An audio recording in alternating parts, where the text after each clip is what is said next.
Chapter 873. With Kunwu swords hovering high in the sky, no one in the vast city dared to move. As time went by, Wuqi's face grew more and more unsightly. Gradually, a loud rumble rang out under the city, sounding like the crashing of a tidal wave.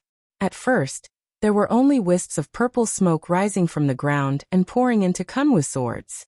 A quarter of an hour later, 108 streams of purple smoke rushed out of the ground and rushed into Kunwu swords with deafening rumbles.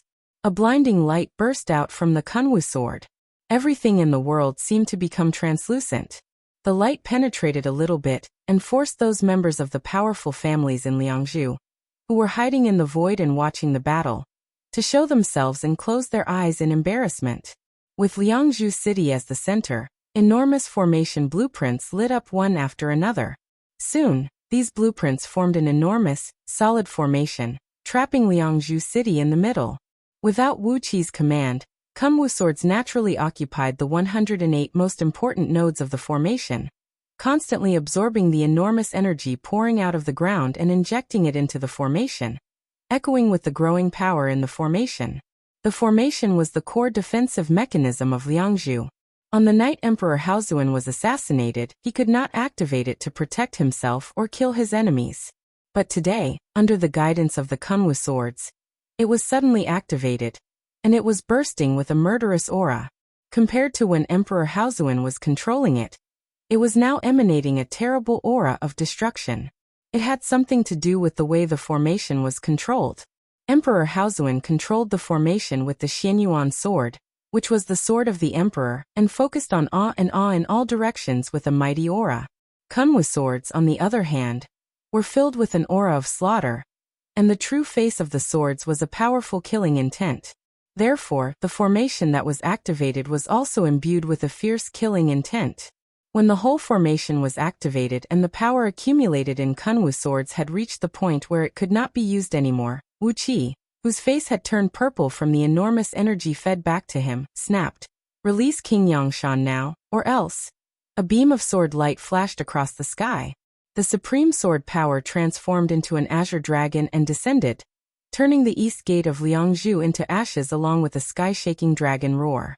With Wu Qi's current level of cultivation, he could not control the formation, and he could not draw the enormous power from the formation into his body and turn it into his own. This required a secret art passed down from generation to generation in order to contain the terrifying power in the formation.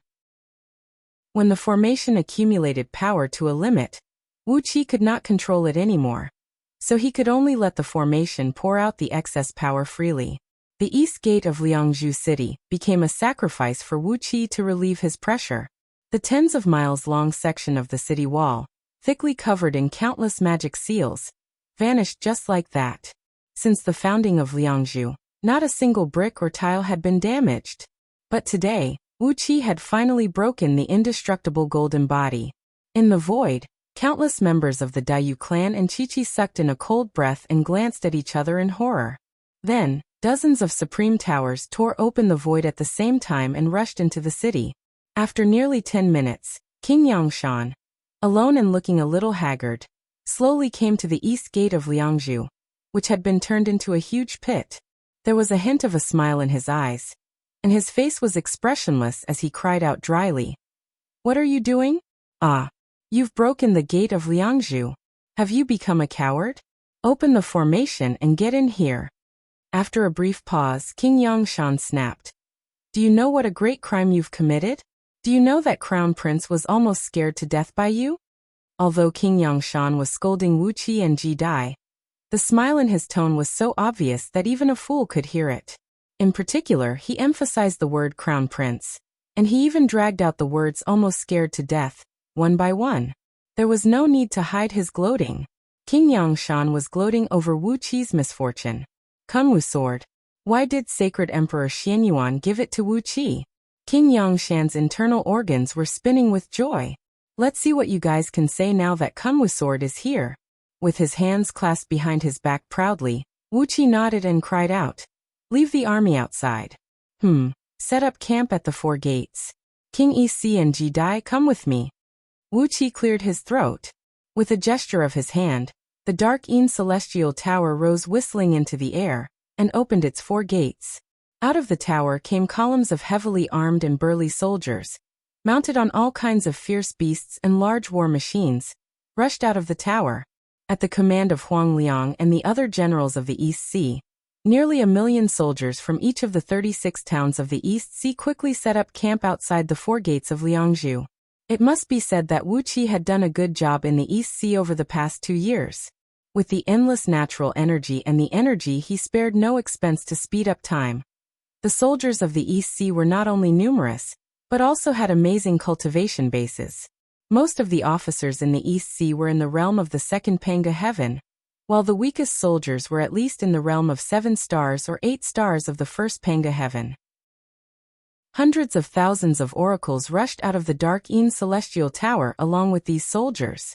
30% of the sleeves of these oracles were embroidered with dazzling golden sun emblems, while the other 70% were embroidered with silver crescent moons. The hearts of the aristocratic families in Liangzhu sank when they saw all this. The overall strength of Wuqi's men was simply too amazing. Although the East Sea seemed to lack some top combat forces, in terms of conventional military strength alone, the soldiers and oracles Wuqi had shown so far were basically as strong as the entire military strength of a dozen of the oldest clans in Liangzhu. Some of the aristocratic families who had other thoughts could not help but curse in their minds.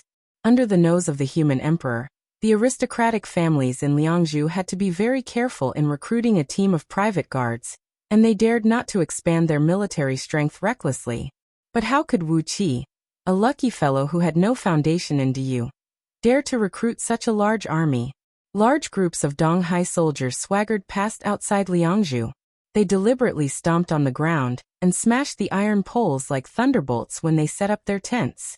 The noise shook the city and made dust rise into the air, and the faces of those from the aristocratic families nearby and far away turned extremely unsightly. Among the traditional and conservative nobles of Diyu, when had there ever been someone as arrogant and rude as Wuqi? King Yangshan was all smiles, as if he did not notice the strange looks in those people's eyes. Leading Wuqi and his company, he strode toward the imperial palace. Along the way, people could be seen hovering in midair above various mansions, quietly watching them. All the courtiers of Diyu knew that Wuqi was King Yangshan's man. After all, Wuqi had risen to power under Gao, the former king of Yangqiu. Now Gao had replaced King Weishan and taken charge of Yuxiong army, and Wuqi had been conferred the title of King East Sea, training a new army in the East Sea at Emperor Haozuan's order. Today, it seemed that in less than 2 years Wuqi had made a big stir in the East Sea. How did he manage to train such a mighty army? And this was only the army under Wuqi's command. Yuxiong army, led by Gao, had not arrived yet. When Yuxiong army arrived outside Liangzhu, what choice would they make? Amidst countless complicated gazes, Wuqi and his company entered the imperial palace of Diyu, stepped onto Mount Torch Dragon, and walked into the already noisy great hall of the court. King Xianshan, dressed in a black robe, was standing under Emperor Haozuan's throne, surrounded by a group of imperial kings and civil and military ministers, glaring at them. As soon as he saw Wuqi enter the great hall, King Xianshan immediately snapped, "Somebody, take down this arrogant traitor. Someone, remove the title of King East Sea and demote him to a commoner, and all the civil and military ministers of East Sea as sinners, exiling them to the northernmost land." What a bold act! King Yangshan murmured in a low voice. "Since we've shed all pretense of cordiality, let's do whatever we want." With his hands clasped behind his back, King Yangshan walked leisurely to another group of people in the great hall and stood still. This group of people was also dressed in the robes of kings, and most of the people behind them were clad in armors and military uniforms. Clearly they were close to and supported King Yangshan. In addition to King Xianshan's group and King Yangshan's group, there were several other groups of people standing in a disorderly manner in the great hall. Among them, there were people dressed in the robes of King Diyu. The number of people behind them varied, but judging from their manners and bearing, they were all representatives of the imperial clan or powerful clans in Liangzhu. At the sound of King Xianshan's almost hysterical roar, a group of tall and burly longbowmen came striding toward Wuqi. Wuqi sneered. He casually pulled out a Kunwu sword and thrust it into the ground. Amidst a loud clang, Wuqi snapped. Who dares to arrest me? Who dares to strip me of my title? King Xianshan, right? You're just a self-proclaimed crown prince, not the human emperor of Du. What right do you have to strip me of my title and convict me? When the longbow men saw the Kunwu sword in Wuqi's hand, they looked as if they had seen a ghost. They hesitated for a moment, then stepped back with heavy steps. King Xianshan flew into a rage. Just as he was about to reprimand Wuqi, he heard Wuqi cry out. Just because of the military power in your hands? With just the flying bear army in your hands? If the one with the most military power and the bigger fist can decide who the human emperor belongs to, then why don't Wuqi bring all the armies of the East Sea to Liangzhu and fight you to the death? Rubbing his fingers, Wuqi looked at King Xianshan, whose face was unsightly, and said with a smile, Or you and I have a fair duel? If you die, the throne will have nothing to do with you. If I die, the armies of the East Sea will immediately withdraw from Yuxiong Plain and willingly serve you as the human emperor. What do you think? The great hall was quiet, and no one spoke. Everyone was looking at King Xianshan with flickering eyes. After a long silence, King Xianshan stammered, How dare you? You just attacked and killed outside the city. Once again, Wuqi interrupted him and snapped, Cut the crap. In front of all the officials of Du, I'm going to impeach King Xianshan for being unfilial and disobedient. King Xianshan almost jumped to his feet. Nonsense. How am I unfilial and disobedient? He shouted. Grinning coldly, Wuqi pointed at King Xianshan and roared, Don't you have it? Where is His Majesty's corpse? Who killed His Majesty? As the oldest prince of His Majesty, instead of finding out the murderer and avenging His Majesty, you are obsessed with the throne of the human emperor. What is this if not unfilial and disobedient? After cursing for a while, Wuqi suddenly burst into tears and said, Your Majesty, you have died such a tragic death. Not only did you not even have a corpse left, your princes only cared about fighting for the throne, and all the civil and military officials in the imperial court only cared about supporting the new emperor and fighting for power and profit. You have died such a worthless death.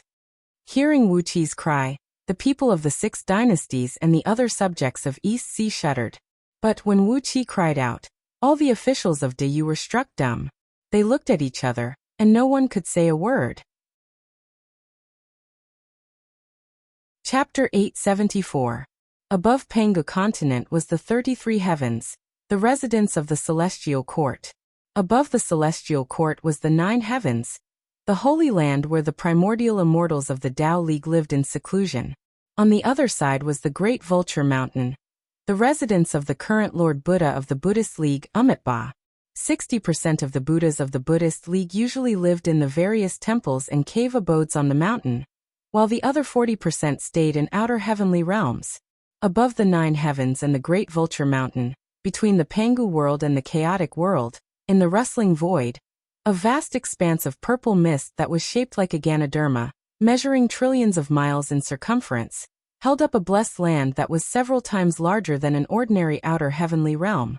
It was filled with green mountains and clear waters, beautiful scenery, and countless exotic flowers and herbs, Ganoderma and rare animals.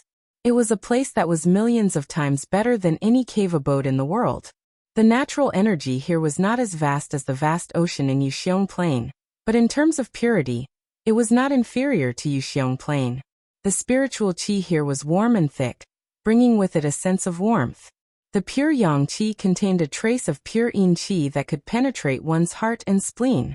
The yin and yang qi entangled with each other, deducing countless vitality. Under the nourishment of this unique yin and yang energy, even a piece of moss on this continent was plump and luscious, and even the fungus under a cluster of pine trees was plump and thick, full of energy. As for the birds and beasts, they had obtained countless benefits. The wild hares and squirrels running all over the land had the cultivation base of heaven immortals, and above. It was just that on this continent, they were used to staying in their beast forms. At the center of the continent, at the foot of a tall mountain, in front of a deep azure lake, stood a simple, magnificent, and dignified wooden palace. The palace did not cover a large area, only about 1,000 acres in circumference. The palaces, pavilions, and even the Rainbow Bridge abode were all very exquisite. Every flower, every grass, every stone, and every tree between the houses had been carefully arranged. Clearly, it had taken a great deal of effort to arrange them. There was a white jade archway in front of the palace, on which the words Empress Wa Palace were engraved in ancient characters. The writing of these 3 words was simple and heavy, and it was surrounded by a thick aura of virtue. Even this memorial archway had a great amount of virtue attached to it, and it was already a rare treasure of virtue. 7 old men dressed in ordinary coarse monk robes sat cross-legged in front of the archway, facing the Empress Wa Palace with their backs to the lake. They sat there with their eyes closed, like wooden sculptures made of clay. Their breaths were concealed, as if they were dead men. They wore monk robes, but their hair was tied up in Taoist buns. There were hairpins carved from jade inserted into their buns. From left to right, there were 1 hairpin, 2 hairpins, all the way until there were 7 hairpins. An extraordinarily beautiful young girl, who was clad in a delicate cyan armor, and holding a light cyan long spear that had gusts of wind coiling around it, stepped on 2 wheels that were condensed from gusts of wind. She angrily pointed at the 7 elderly men and yelled, "Old bald donkeys, why don't you get out of the way? I'm going to find some fresh fruits, can't I?" The 7 elderly men did not say a word, not even blinking their eyes, as if they did not hear the young girl's roar. The young girl was furious. She straightened the spear and thrust it at the face of the elderly man. As the long spear rose up, 3 thin black whirlwinds rose from the tip of the spear. With an ear-piercing whistle, the 3 whirlwinds pierced through the old man's eyebrows. The whirlwinds quickly compressed into 3 black shadows that were thousands of times thinner than a strand of hair. The black shadows tore through the void and produced a deafening whistling noise that made one's ears ache. In the outside world, even a newly formed primordial artifact would be torn to pieces by the spear. The 7 elderly men remained motionless. At the same time, a misty Buddhist light emanated from their bodies, which was as faint as flowing water. It seemed to exist, but at the same time, it was as if it was not there. It was as hazy as the faintest mist that enveloped their bodies. No matter how hard the young girl's spear tried to pierce them, the Buddhist light was as tough as the hide of an old cowhide that had lived for tens of thousands of years. Every time the tip of the spear sank into the Buddhist light, it would go no deeper than a grain of rice. In a flash, the young girl had stabbed the spear 3,000 times in a row, but the 7 elderly men were not hurt at all. Instead, the young girl's wrist became red and swollen from the backlash of the Buddhist light. Her slender and fair hands looked as ugly as braised pork trotters, and there seemed to be countless steel needles poking through her bones. The young girl's eyes turned red as she pointed at the 7 elderly men and bellowed, "7 old bald donkeys! You only know how to bully women." The elderly man in the middle slowly opened his eyes and patted his head with his hand. "I have hair, so I'm not bald."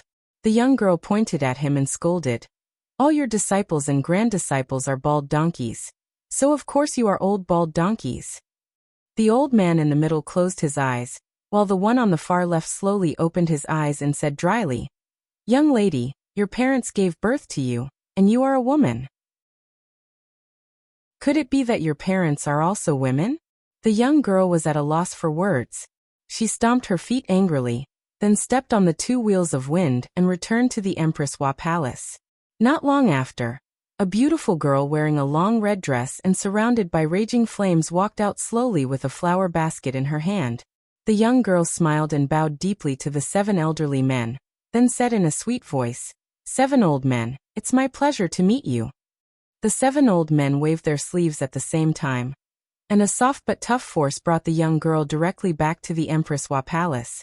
The elderly man in the middle said in a low voice, "For the next 3 years, no one is allowed to enter the Empress Wa Palace, and no one is allowed to leave. This is something that even the Wahuang clan has agreed to. Why are you little demons making a fuss?" The girl in red was dragged back to Palace of Emperor Nvua's palace in a mess. She could not keep her balance and fell heavily on the square in front of the main gate of Palace of Emperor Nvua's palace, making her grimace in pain. A group of young girls dressed in all kinds of long dresses and armors hurriedly rushed forward and shouted at the same time, These young girls were like a flock of birds whose nest had been robbed. They kept chirping, but none of them could think of a way to deal with the 7 old men who were blocking the way. They were the 7 patriarchs of the Buddhist League, the 7 chaos fiend gods who founded the Buddhist League. Their disciples and grand-disciples had changed thousands of times, but they had always been cultivating in seclusion in the unbreakable mountain root temple in the void, secretly controlling all the major events of the Buddhist League. Each of them was an ancient great saint of the same generation as the Wahuang clan. Now that they had joined hands to block the main entrance of the Empress Wa Palace, not even the Wahuang clan could do anything to them. If a fight really broke out, how could the Wahuang clan defeat the 7 of them? The 7 patriarchs of the Buddhist League and the 9 Daozu of the Tao League were used to fighting together. No matter if the opponent was an army of thousands or alone, they would always attack in a swarm. However, chaos fiend gods rarely fought in groups. In the past, it was always the 7 or 9 of them who bullied the opponent. As a result, all the chaos fiend gods who fought against the Buddhist League and Tao League had fallen. There was not even one chaos fiend god left in the same generation as them. In the depths of the Empress Wa Palace, in a great hall surrounded by countless restrictive spells, the Holy Mother of the human race, the Wahuang clan, sat on a cloud bed. The purple chi of virtues around her transformed into a purple sun that shone with a blinding light. In the flickering purple light, a thick purple square cauldron was faintly visible.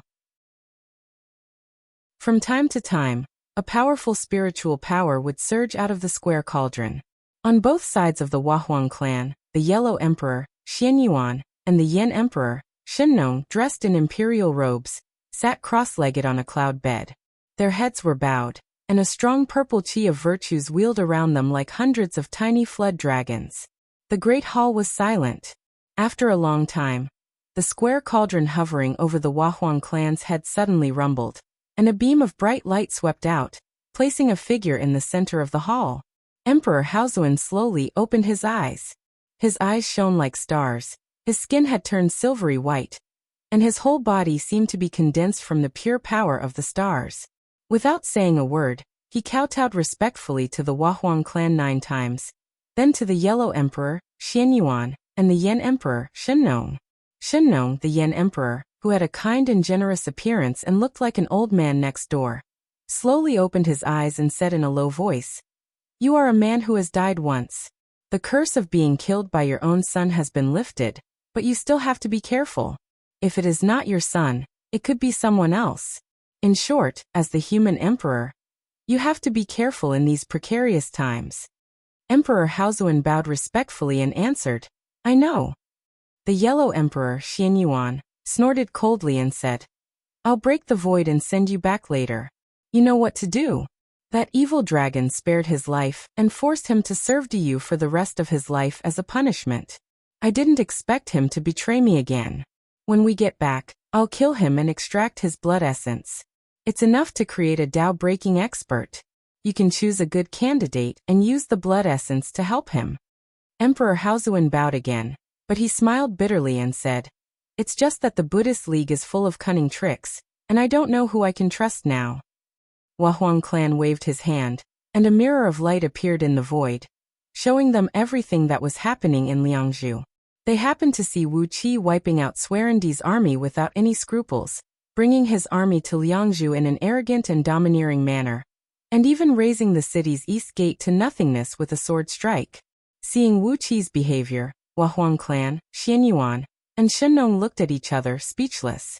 After a long time, Wahuang clan said in a low voice, "This boy's behavior is not what a native of Diyu should do. But his origin. Now that Buddha and Daozu have joined hands to disturb the heaven's secret, it's difficult to see his origin," said Xianyuan in a deep voice. "But I know his origin.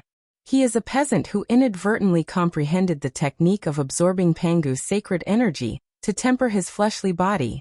The true body of heaven and earth scripture he cultivates now was taught to him by blind old man, and the others after they carefully examined his temperament." Wahuang clan pondered for a long time, then nodded slowly and said, "Haozuan, you should go back to Liangzhu and act carefully. Since this boy is behaving like this, you can hide in his army and carefully identify the people in the city. Xianyuan nodded slowly as well. He rummaged in his sleeve for a while, then pulled out a sword identical to the one Emperor Haozuan had lost. He handed it to the emperor and said, "That sword was taken away last time. This is the real one. You should use it well." Emperor Haozuan bowed respectfully and took the sword. Huang Clan pointed a finger at the square cauldron over his head. A beam of light shot out, rolled up Emperor Haozuan, and quickly disappeared into the void. With a smile on his face, Huang Clan glanced in the direction of the main gate of Empress Hua Palace and shook his head gently. The two sacred emperors shook their heads as well, then lowered their eyelids and fell silent. Chapter 875. Without saying a word, Wuqi pulled out the Kunwu sword and waved it.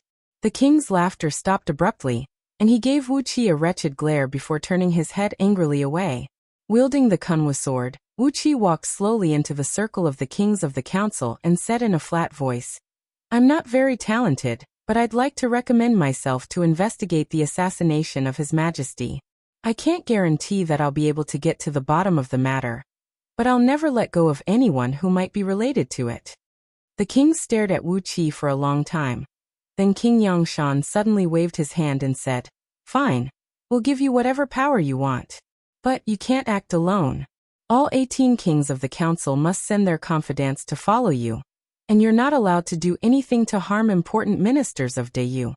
When he said the last sentence, King Yangshan's tone did not change at all, but somehow he gave off a feeling that he was eager for Wuqi to do whatever he wanted. As soon as King Li Shan said this, the leaders of the various powers in the Great Hall nodded in agreement, which made King Xian Shan's face grow unsightly. After a long silence, King Xian Shan flicked his sleeve and snapped, "A snake can't have its head."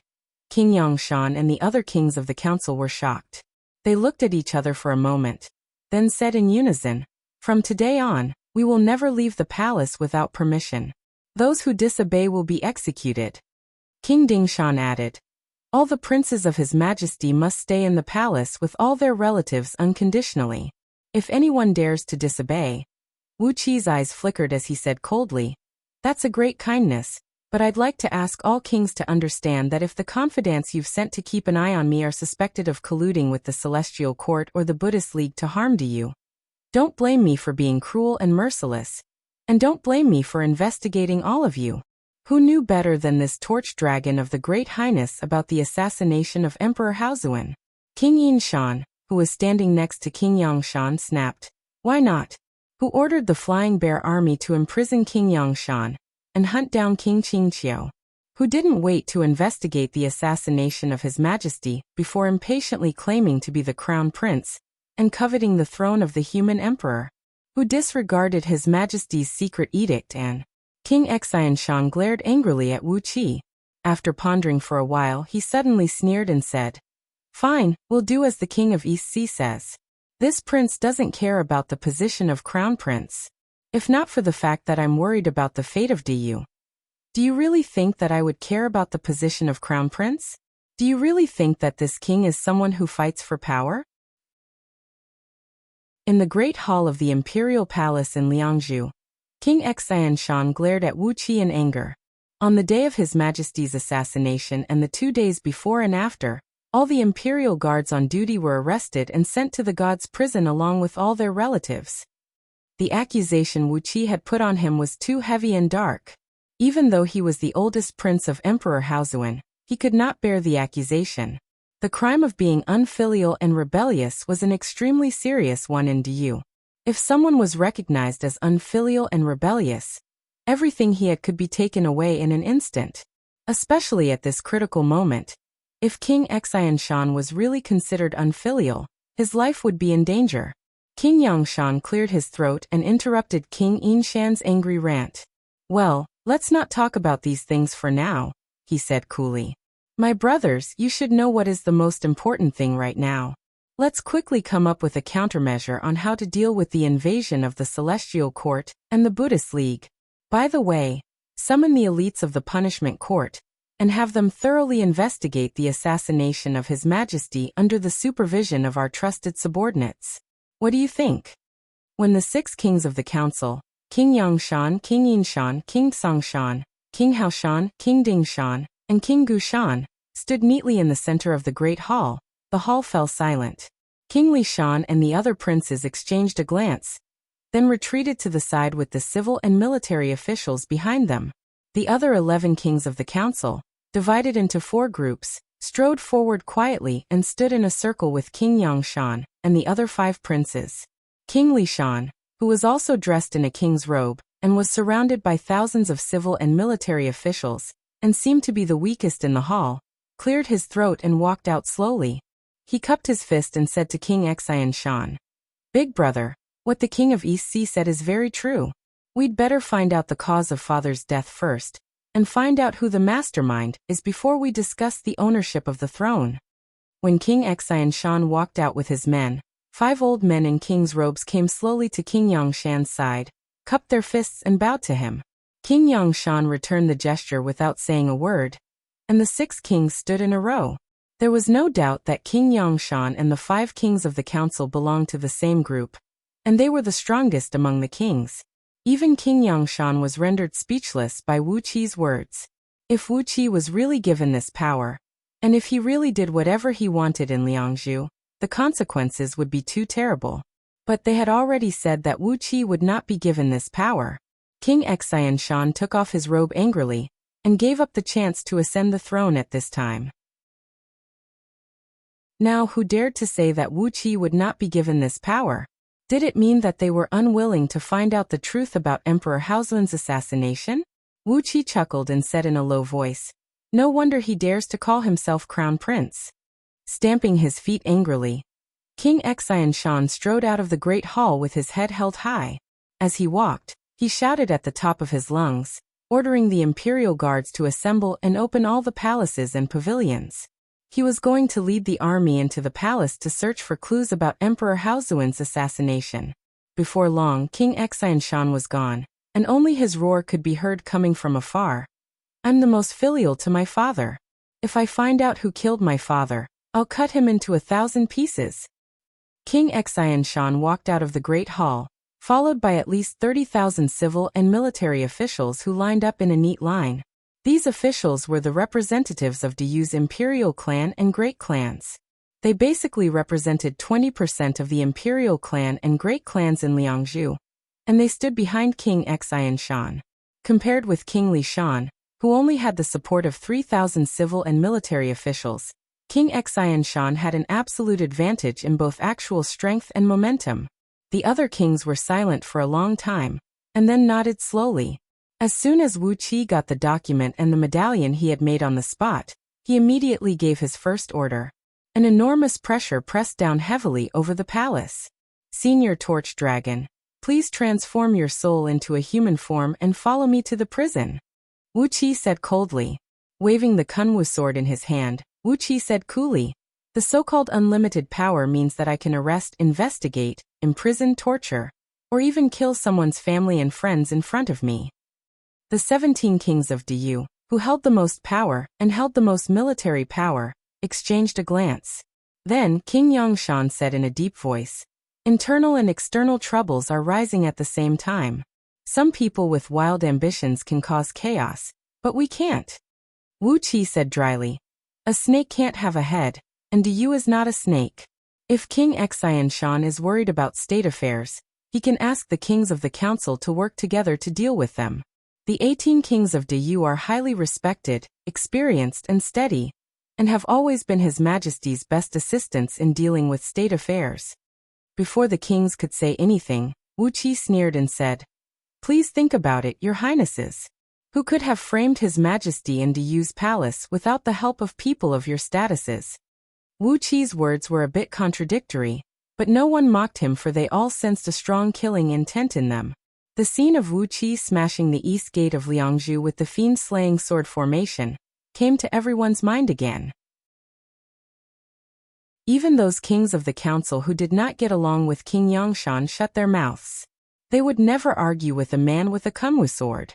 King Xianshan took off his royal robe and threw it heavily to the ground, then snapped, "I'll say the ugly words first. If anything happens to Diyu, I swear I won't let you off." With a strange laugh, He reached out a hand and pointed at the noses of Wuxia and the others. Remember, there is no emperor in Du now, so the kings of the council are in charge of state affairs. Now that the Celestial Court and the Buddhist League are making moves against Du, don't blame me for being merciless if you hurt Du. Arrest all the eunuchs and guards around His Majesty, and all their relatives and family members must be captured alive and thrown into prison. One of the kings of the council stared at Wuxia in horror and said angrily, "What do you mean by unlimited power?" The kings of the council turned at the same time to look at King Li Shan and a few other princes who held real power and were supported by others. Their faces were extremely unsightly, and the faces of the representatives of the aristocratic clans behind them did not look any better. After a few breaths of silence, the princes bowed deeply at the same time, but none of them said a word. Apart from King Xianshan and King Li Shan, there were 8 princes in the hall, divided into 3 groups. All the kings of the council were present, except for Gao, who had been conferred the title of King Weishan, and led the Yuxiong army to guard the western region of Yuxiong Plain. King Li Shan could not help but snort bitterly as he watched King Xianshan walk out with so many civil and military ministers. He glanced around and made eye contact with a few middle-aged men dressed in princes' robes. Their gazes were as sharp as blades, and sparks could be seen in the air.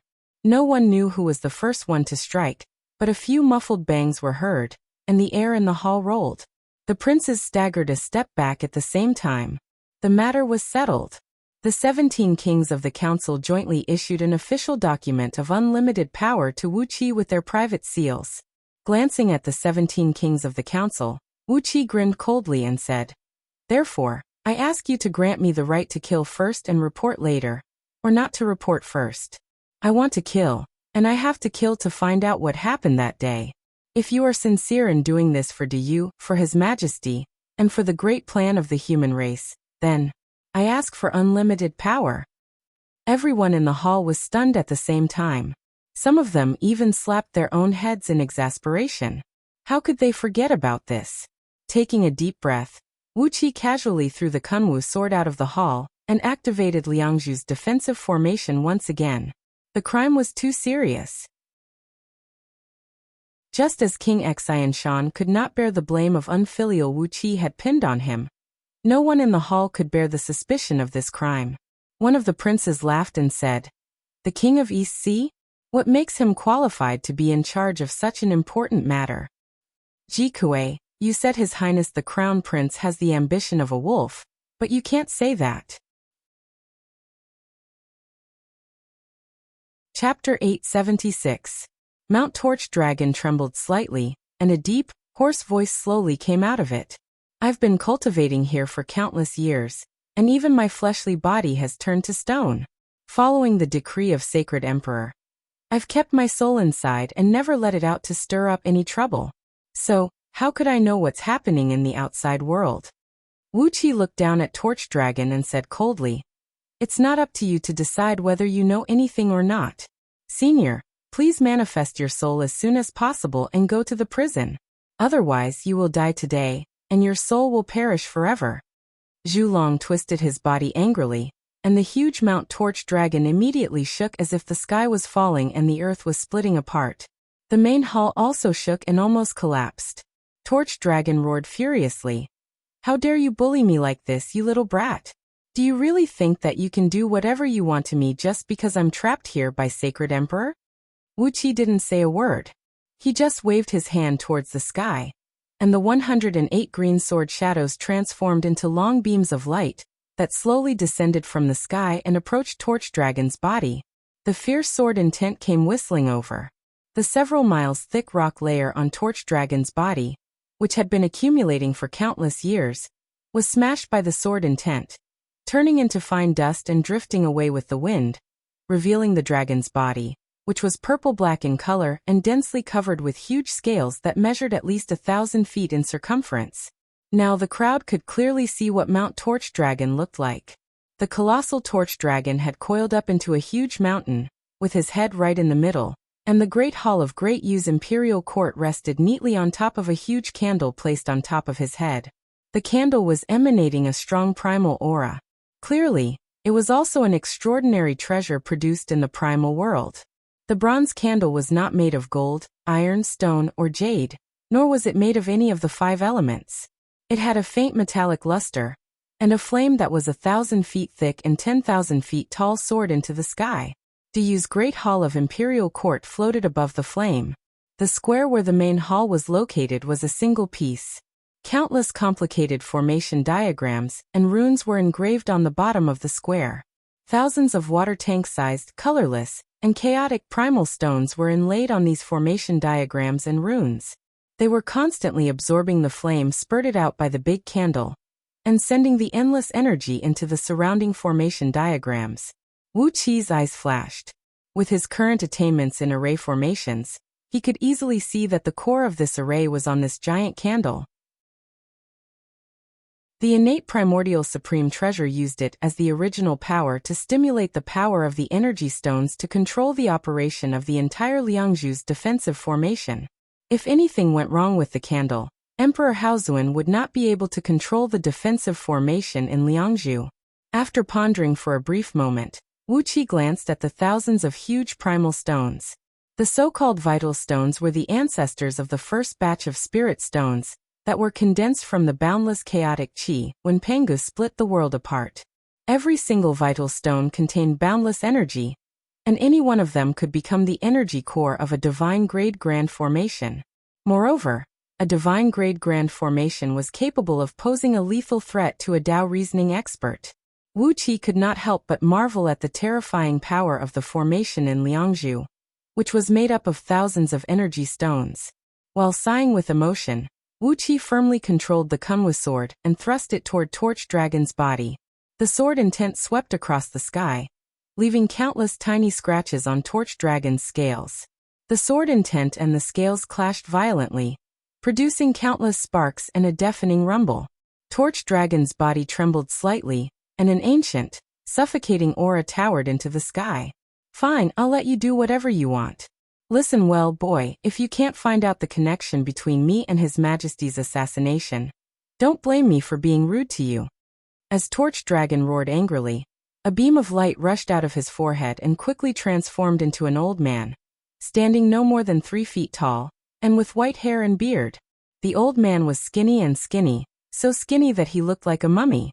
But his eyes were full of vigor. A sun was spinning slowly in his left eye, and a crescent moon was spinning rapidly in his right eye.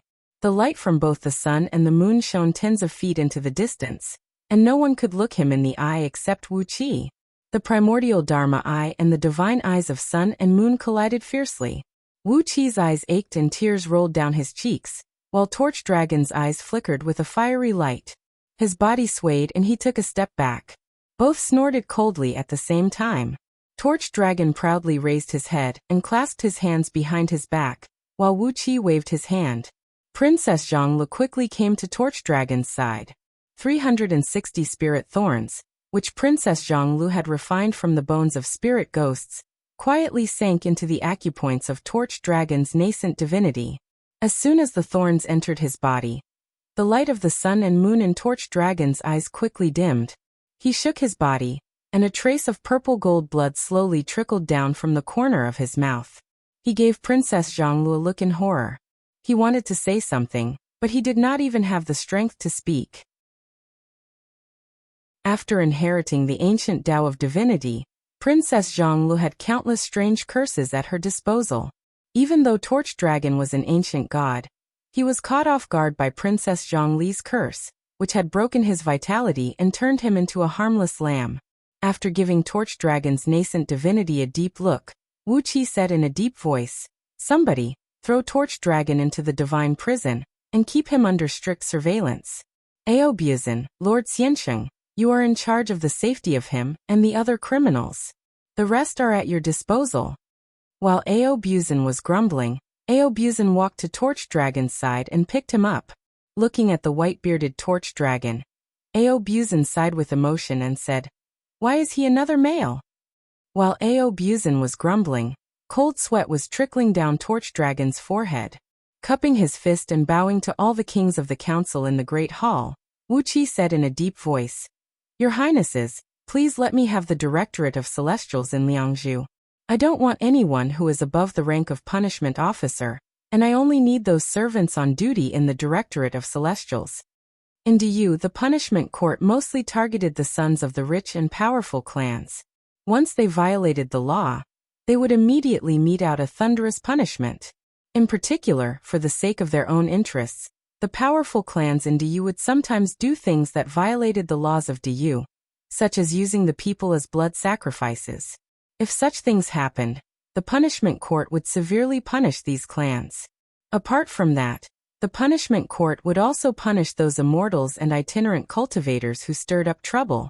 If any immortals or itinerant cultivators harmed the people of Great U at will, the punishment army would hunt them down and kill them, vowing to never let them have an easy time. To be precise, the punishment court was an organization specializing in violence and espionage, similar to the embroidered uniform guards employed by the human emperor.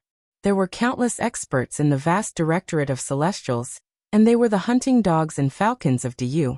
They practiced special cultivation techniques, and were best at tracking and torturing people. They could squeeze out all the information they needed from even a disintegrated soul.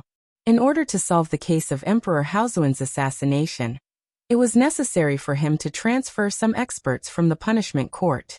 King Yangshan and the others naturally agreed to Wu Qi's request.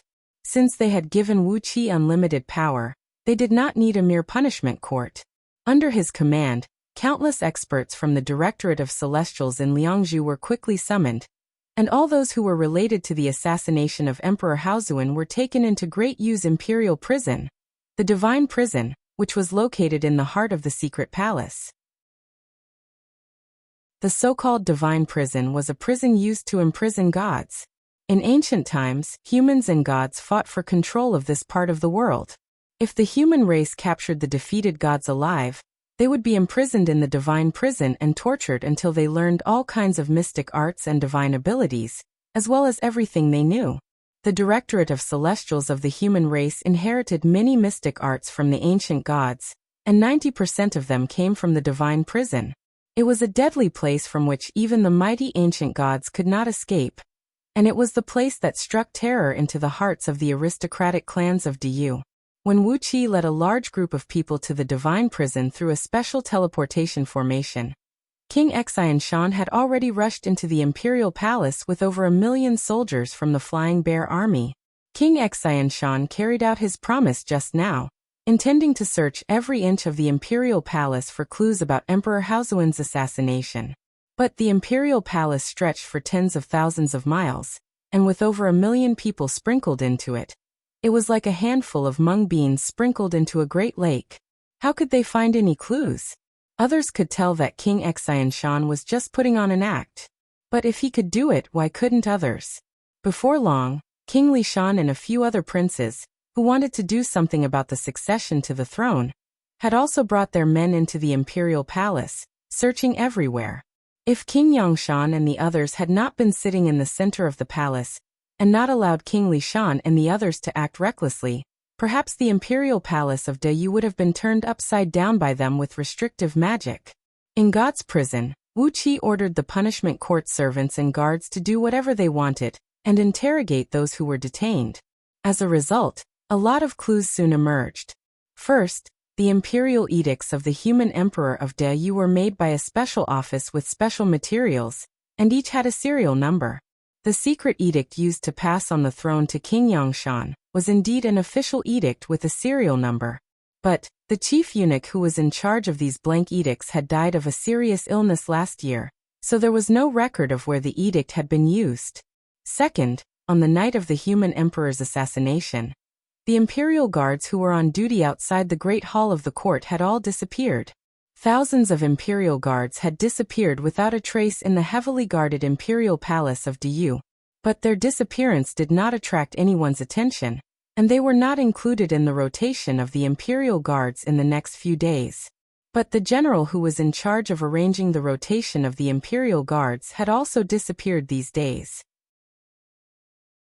Third, on the same night of the human emperor's assassination, the eunuchs who were on duty at the main gate, the second gate, the third gate, and the various halls and sentry posts had all disappeared.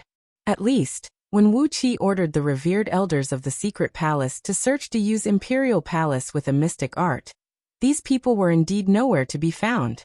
Wuqi was not in the mood to be polite to these detained people, so he ordered the punishment court to interrogate them with the most direct soul-searching art.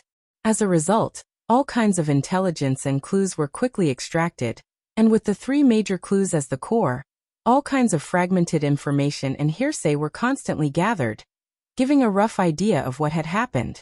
While the punishment court was dealing with those small fries, Wuqi and Princess Zhonglu came to Torch Dragon's soul with a group of ferocious generals of the East Sea. With a smile on his face, he nodded at Torch Dragon's soul, who was chained to the torture instrument, and said, "Old senior, I know you must know something. Tell me, and I'll let you reincarnate. If you don't, I'll cut you into pieces." Torch Dragon stared at Wuqi with wide eyes and shook his head contemptuously. "I don't know anything." Chapter 877. The so-called immortal's worry was actually a large black net with amazing elasticity. Each wire was attached with a rune, and when the blood-red runes and the black wires were combined, they looked like countless black and red venomous insects intertwining with each other, exuding a bone-piercing coldness that struck fear into the hearts of those who looked at it. The net measured nearly 1,000 feet in circumference, and hovered in the largest prison in the prison.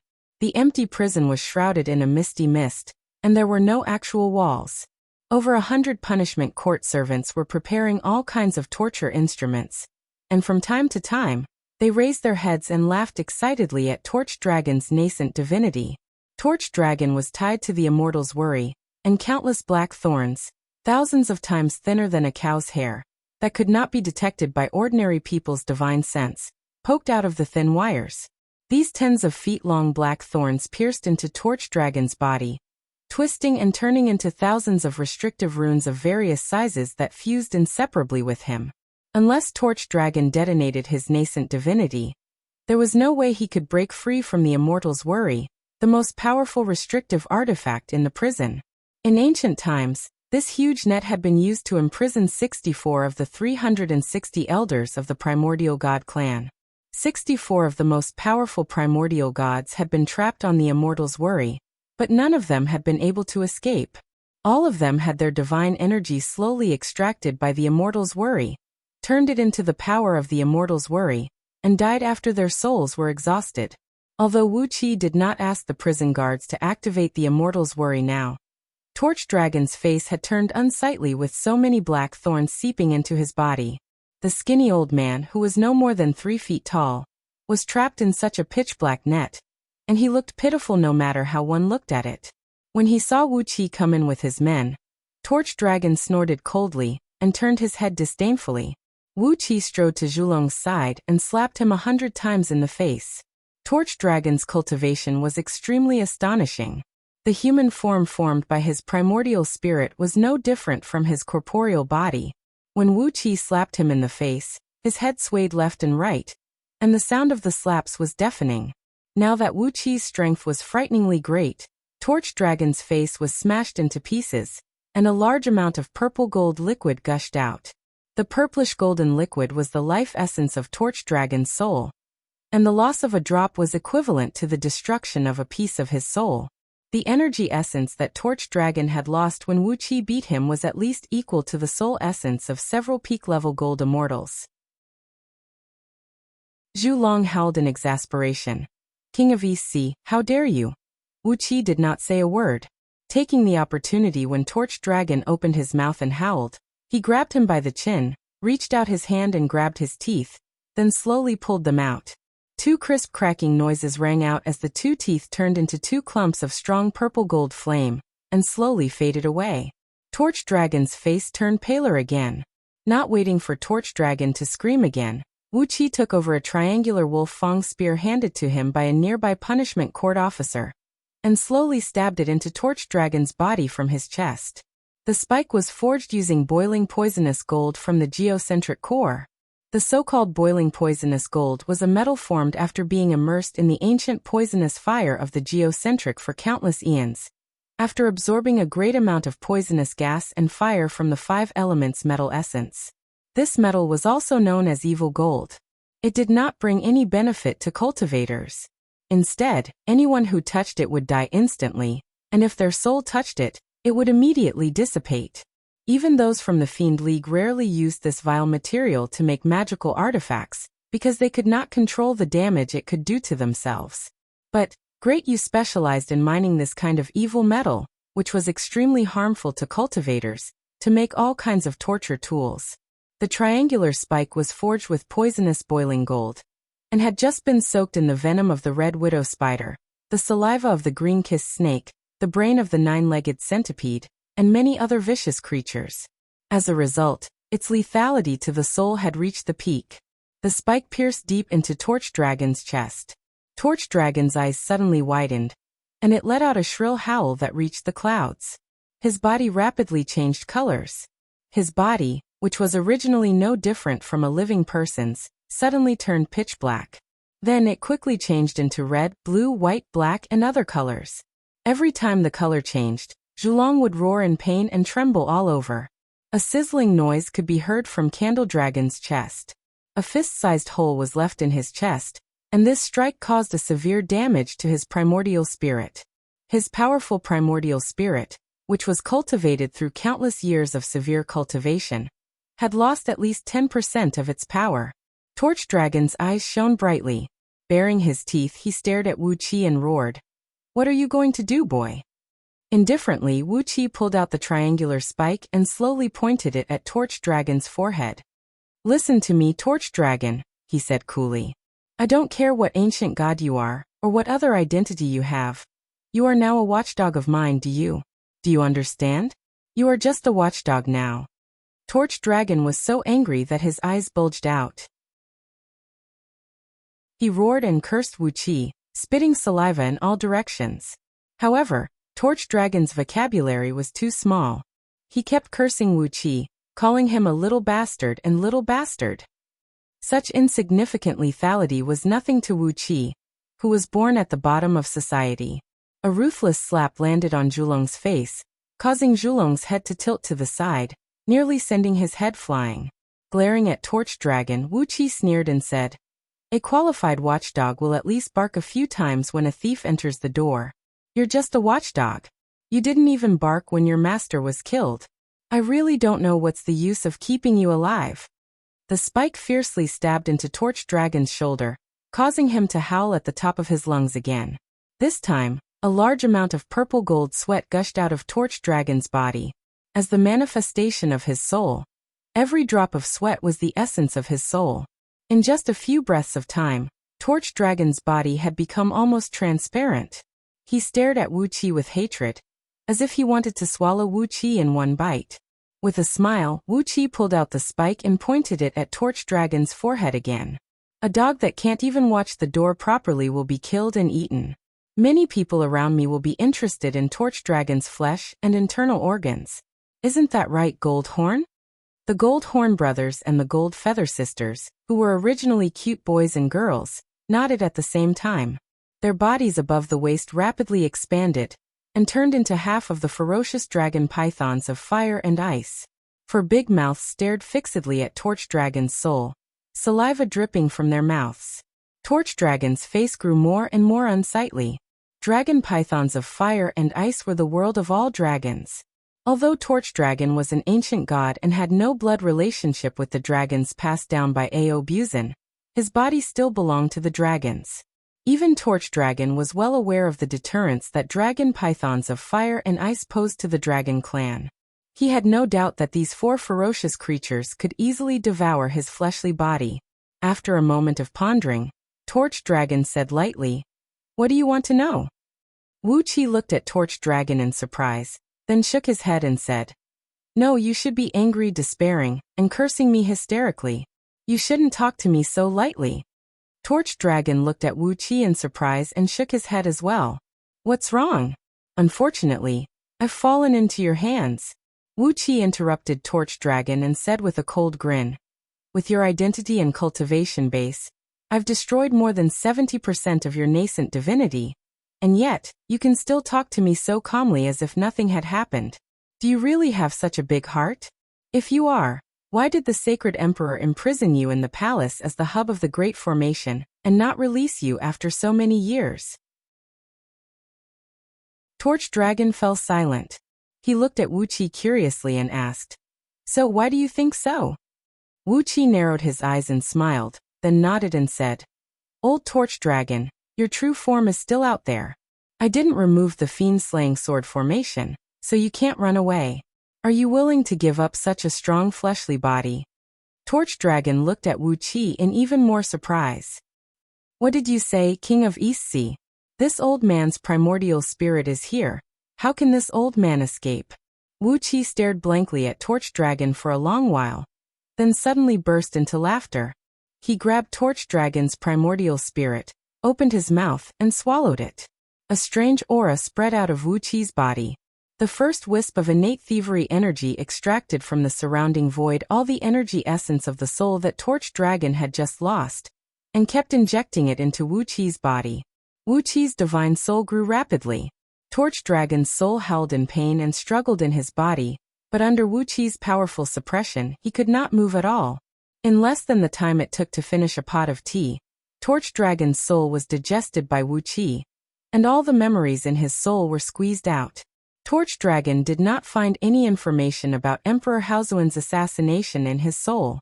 It seemed that he had been practicing in the palace for so many years, and had never been involved in anything in the outside world, just as the Yellow Emperor Xianyuan had ordered him to do in those years. But what interested Wuqi was that there was a clear memory in this nascent divinity. 3 eons ago, when Emperor Haozuan had just ascended the throne, Torch Dragon suddenly obtained a mystic art, which allowed him to divide his nascent divinity into 3. An old man, a middle-aged man, and a young man, the 3 primordial spirits of the old, the middle-aged, and the young. The mystic art had greatly improved Torch Dragon's cultivation, and he could almost break free from the restrictive spell cast on him by Emperor Xianyuan. With the power of the sun and moon torch, the #1 candlestick in the world, which was brewing in the chaos above his head, he could now control the ultimate defensive formation of Liangzhu. However, Torch Dragon had completely miscalculated this time. He had handed over one of his souls to satisfy Wuqi's investigation, but he had never dreamed that Wuqi would not reason with him at all. Instead, he had devoured his soul in such a barbaric way and searched through his memories. Grinning hideously, Wuqi said in a deep voice, "Sure enough, this Torch Dragon is up to something. There is no information about His Majesty's assassination in this soul. What about the other 2 souls?" Before his voice could fade away, the ground suddenly began to shake violently. A furious roar rose into the sky, so loud that even Wuqi, who was in the prison, could hear it clearly. "King of East Sea, you despicable boy! Give me back my soul!" Chapter 878. Countless ministers of Du rushed out of the hall in a panic. Treading on dark clouds, the oracles flew up into the sky with the weak ministers, while the generals, clad in heavy armors and holding all kinds of weapons, hovered in the air with panic on their faces, nervously and cautiously looking at Torch Dragon Mountain, which was squirming violently. The mountain formed from Torch Dragon's body was shaking violently. Large pieces of flagstones kept falling off from his body, exposing his entire body. His 10,000 miles long body had no front claws, only 2 back claws. The scales on his body were purple-black, and the belly plate was a dazzling scarlet. Torch Dragon had no horns, but a huge candlestick stood in the middle of his forehead, which was madly spurting out a green flame to burn the great hall that floated above his head. Torch Dragon, who had coiled himself in a snake-like formation for countless years, was squirming violently. Slowly his body uncoiled and stretched. A violent aura was wriggling crazily around his body, while countless pitch-black tornadoes wheeled around him. The shrill howls of the wind brought a piercing pain to people's ears, as if their souls were about to be shattered by the wind. The earth was shaking violently, and because of the tornadoes, huge holes kept appearing in the ground. When Torch Dragon's body was fully stretched out, and a green cloud of fire appeared beneath him, all the palaces and pavilions in Great Yu's imperial palace collapsed at the same time. All the flowers, plants, and trees on the 136,000 mountains in the huge imperial garden were shattered, and countless rocks were thrown into the air by the blast, revealing the 136,000 bronze pillars that were over 1,000 feet in diameter and at least 10 miles tall hidden under the mountains. With a loud clang, countless water tank-thick chains appeared on the torch dragon's huge body. These chains were originally invisible, but as the torch dragon struggled, they appeared at the same time. All the chains pierced deep into Zhulong's body and latched onto his long spine. The source of these chains was the 136,000 huge metal pillars. At the moment, every pillar was spurting out flames. The dark flames spread along the chains to Torch Dragon's body, quickly enveloping his body. These pitch-black flames were actually condensed from the coldest types of extreme Yin spiritual qi and Gui water true Yin in the world. Although they looked like flames, they were actually the polar opposite of flames, extreme Yin ice flames. Even stones would be frozen into pieces when they touched these ice flames, and even steel would turn into ashes when it touched them. Torch Dragon was covered in layers of ice flames, and his violently squirming body suddenly stiffened. Not long after, along with a loud dragon roar, the torch of sun and moon above Torch Dragon's head emitted a large sheet of green light, and a terrifyingly high temperature poured down. Thousands of Du generals who were closest to Torch Dragon held miserably, and turned into wisps of green smoke in the midst of the green light. They were melted by the high temperature, and not even a trace of them was left. Everything that was covered by the green light, regardless of whether it was the soil, rocks, or anything else, had all melted into magma with a tinge of red and glaring white light. The Imperial Garden of Du was located in a separate small space, millions of miles in circumference. There were countless strange mountains and rivers in the vast garden, as well as all kinds of precious flowers, trees, and spirit herbs. It could be said to be the #1 blessed land on Pangu continent. But when it was illuminated by the torch of sun and moon, the whole garden suddenly turned into a sea of magma. Except for the 136,000 bronze pillars, all the other mountains, hills, rivers, lakes, and seas had turned into magma. King Xianshan and the other princes had rushed into the palace with a large number of soldiers, claiming that they were looking for clues about the assassination of Emperor Haozuan. Now that Torch Dragon had suddenly launched his attack, the princes could still quickly flee into the sky under the protection of their confidants. But the soldiers of Flying Bear Army and countless private guards they brought into the palace all howled miserably. No matter what their cultivation base was, they were all turned into wisps of smoke by the torch of sun and moon. There was even a prince and thousands of his confidants who did not have time to dodge. They could only scream as they turned into wisps of smoke and drifted into the sky at the same time. Among the oracles and civil officials who had fled into the sky, at least 10,000 people cried out in alarm. Clearly, they were the prince's supporters, but now that the man they supported was killed by Torch Dragon, it threw them into a complete panic. In addition to these people, there were countless other concubines, eunuchs, maids, and imperial guards in the palace. Emperor Haozuan was an extremely energetic man, so every few days he would select a new batch of beautiful women and send them to the palace to spread the seeds of Du's imperial clan. A rough calculation showed that there were tens of thousands of concubines officially registered in the imperial palace, and the number of eunuchs and eunuchs around them was enormous. But now, as soon as the blue light shone, all of them turned into wisps of smoke and drifted away. King Xianshan, King Lishan, and the other princes Chi-Chi howled hoarsely, "Mother!" Torch Dragon's all-out attack had shaved off about 50% of the Yin ice flame wrapped around him, but he had also killed all the people in the palace who could not escape. The mothers of King Xianshan, King Lishan, and the other princes lived in the palace. They were just ordinary women, and they relied entirely on the various spirit herbs given to them by Emperor Haozuan and their sons to keep them young and prolong their lives. How could they have any cultivation base? Now that the palace had turned into a pool of lava, all the concubines were dead, and the prince's mother, Chi-Chi, was dead. The members of Du's imperial clan and courtiers who had flown into the sky were in a state of chaos. Some of the most conservative courtiers of Du wept bitterly, as if they had lost their parents. It was a great humiliation. When had such a thing ever happened in the history of Du? All the people in the palace were wiped out. Just when everything was in chaos, A loud sound came from the huge square where the Imperial Conference Hall was located.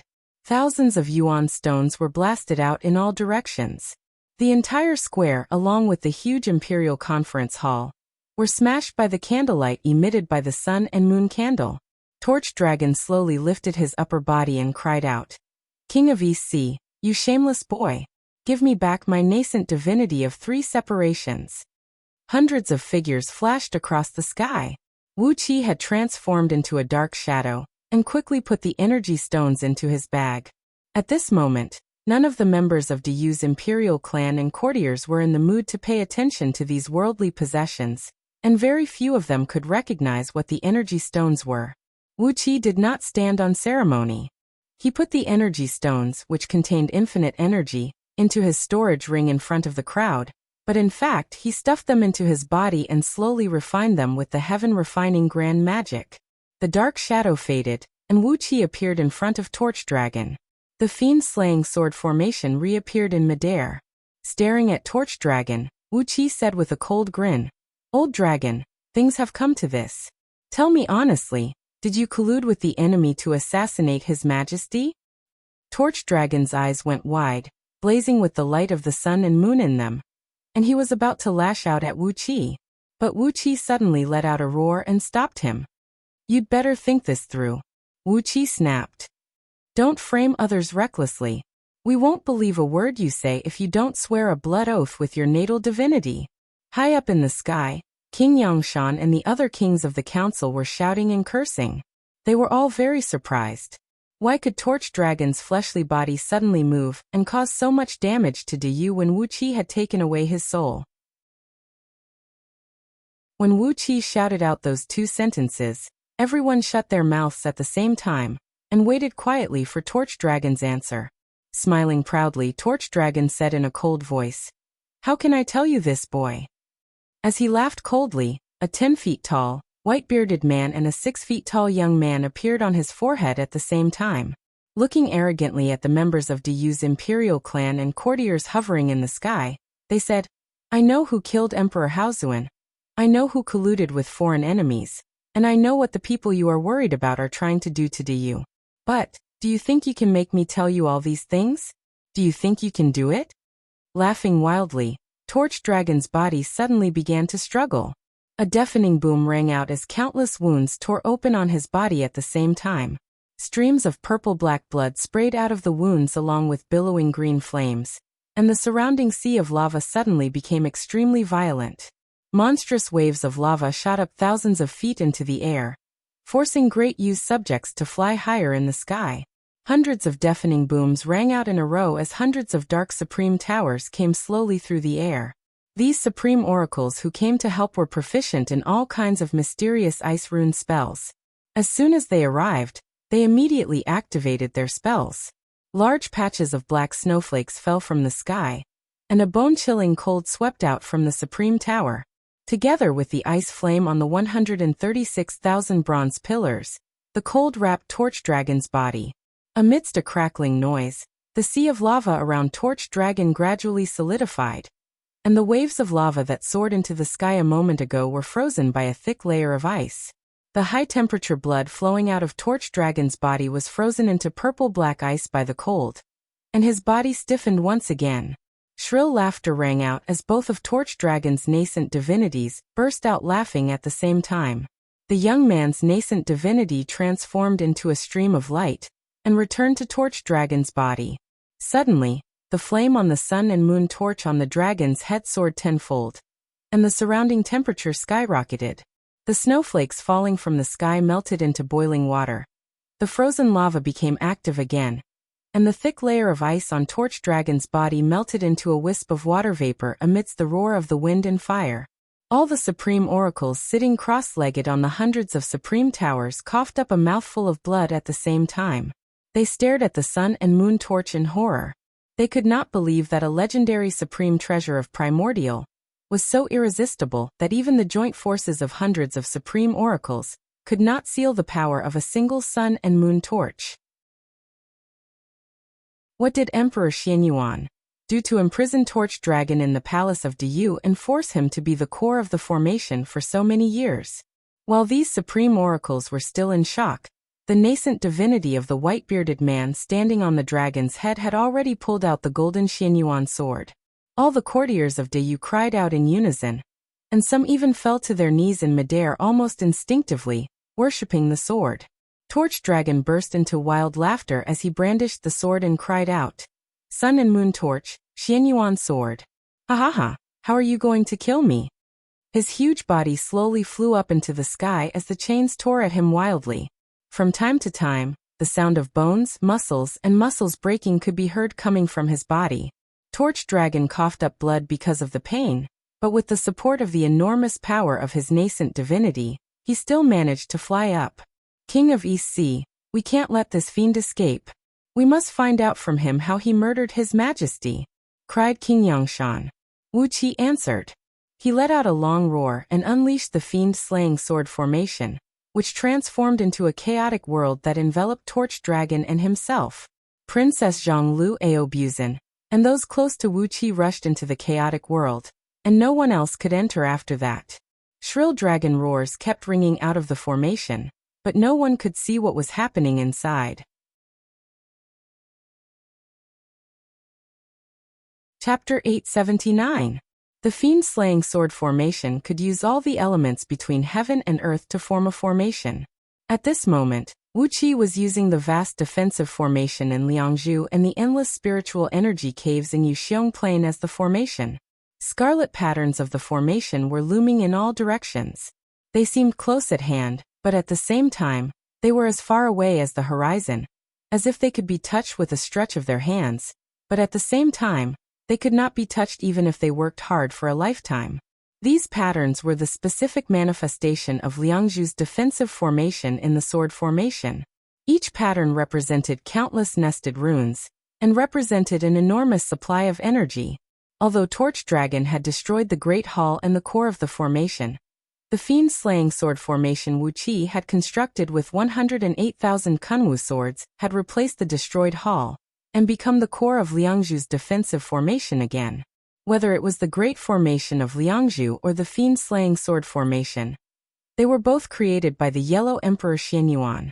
Born from the same source, the two formations naturally merged seamlessly once they met. Terrible tides of energy rolled and rolled inside the formation, and soon turned into 99 mighty white torrents that stretched across heaven and earth. Each torrent was tens of thousands of miles wide, and no one could tell how long they were.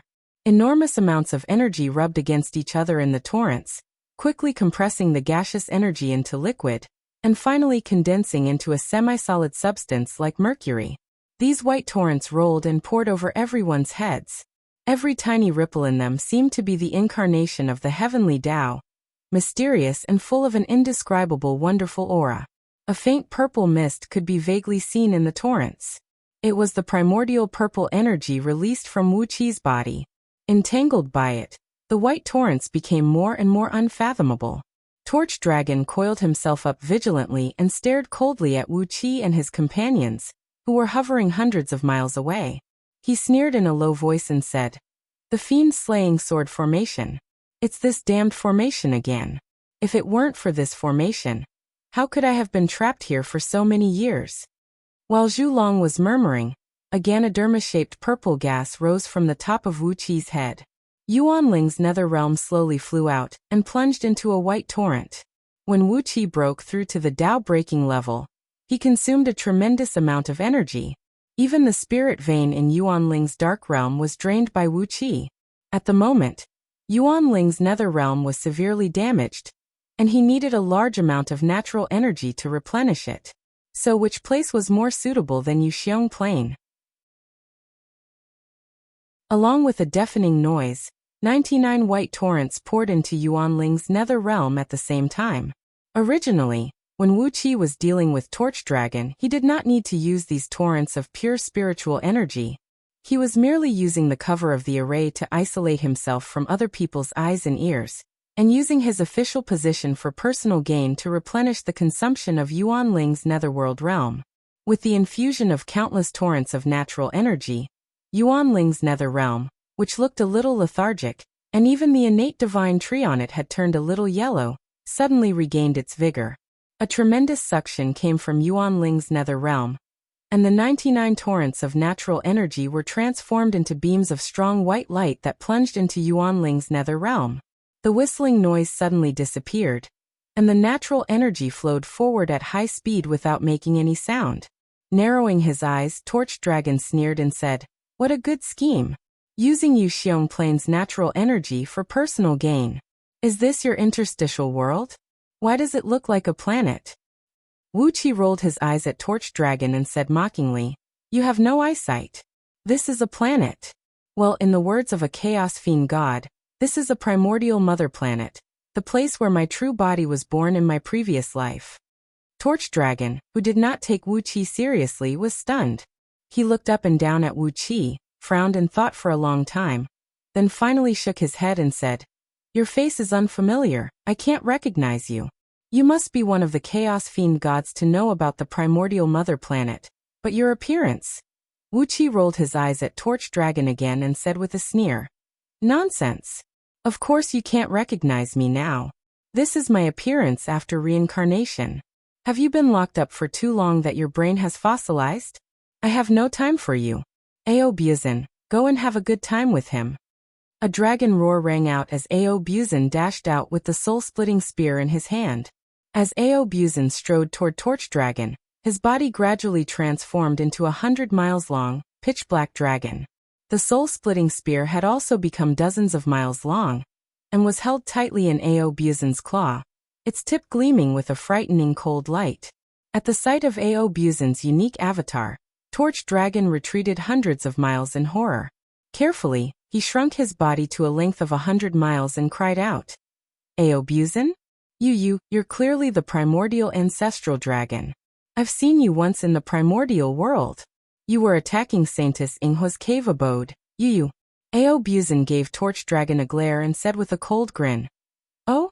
No wonder Lao Tzu felt that someone was spying on Lao Tzu behind his back, and had even prepared a killing move to deal with you."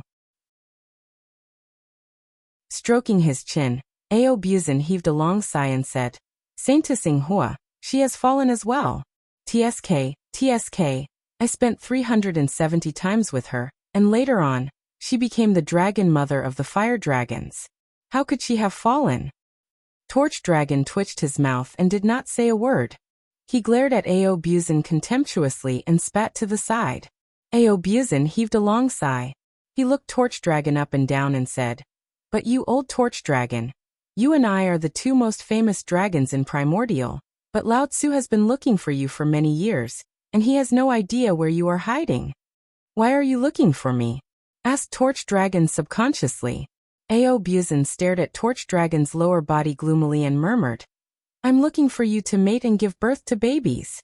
If you were a female dragon, Lao Tzu would have fucked you and asked you to help Lao Tzu give birth to a bunch of little dragons. But if you were a male dragon, Lao Tzu would have killed you and cut off your penis to make a tonic soup. TSK, one male dragon is enough in Primordial. Why do we need two?" Whistling in a strange tone, Ao Buzin twisted his waist and said with a strange laugh, "Haven't you heard of it? A mountain cannot accommodate two tigers, unless one is a male and the other is a female. In this world, we only need one male dragon born in Primordial, not two. Ha ha ha, we don't need two." Torch Dragon was disgusted by Ao Buzin's words. He shuddered violently, and was about to curse Ao Buzin when Ao Buzin's body suddenly shrank to the size of a loach, transformed into a beam of black light, and thrust the soul-splitting spear at Torch Dragon's lower body. Ao Buzin now had the cultivation base of a primordial immortal, and together with the attainment of the Tao in his previous life, he could unleash an astonishing strength. With a flash of black light, Torch Dragon, who was caught off guard, howled miserably. His lower body suddenly spewed out a large amount of purplish-black blood.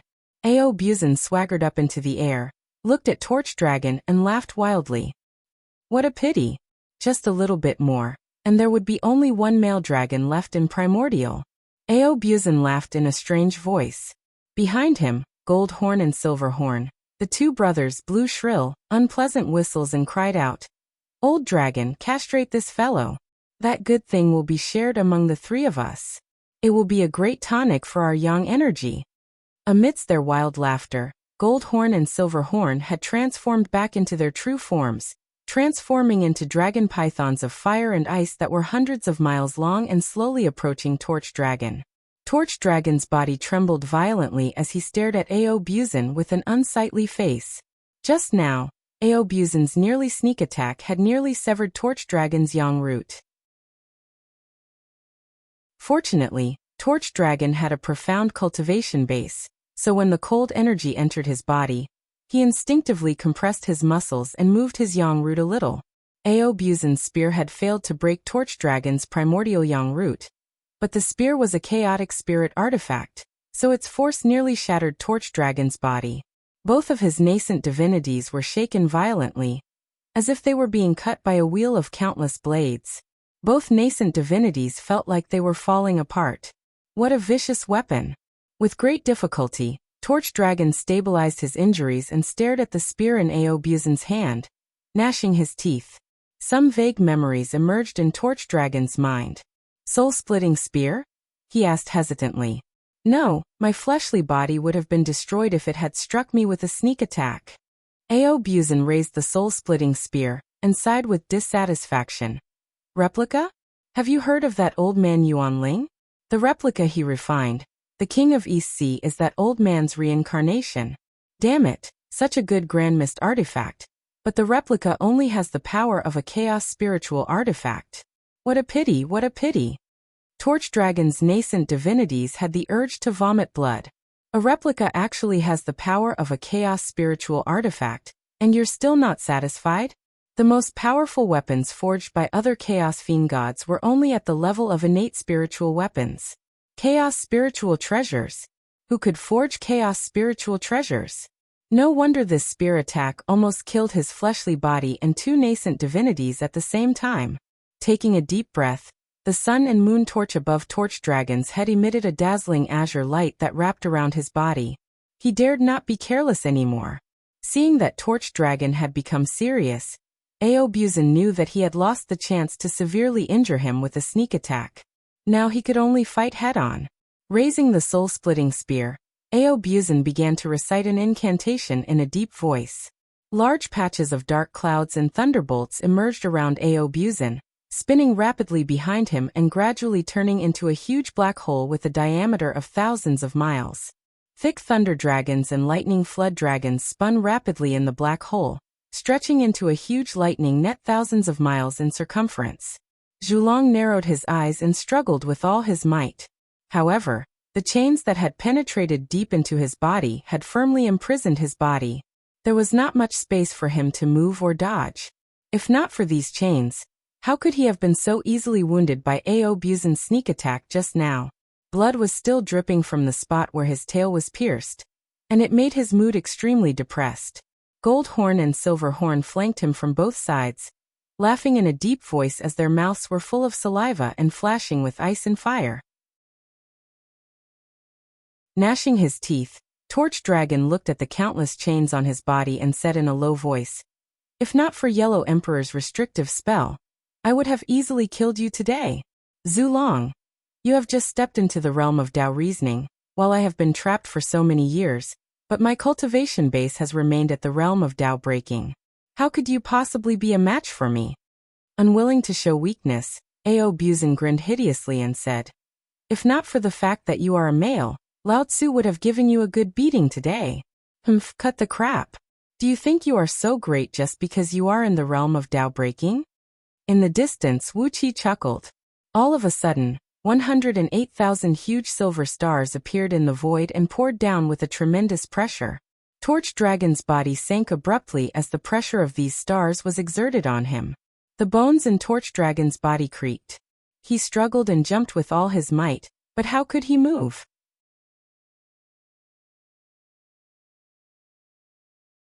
Chapter 880. The Fiend-Slaying Sword Formation, which was supported by the enormous natural energy of the entire Yuxiong Plain, and the one without the whole Yuxiong Plain, were two very different things. One was an iron knife, and the other was a sword.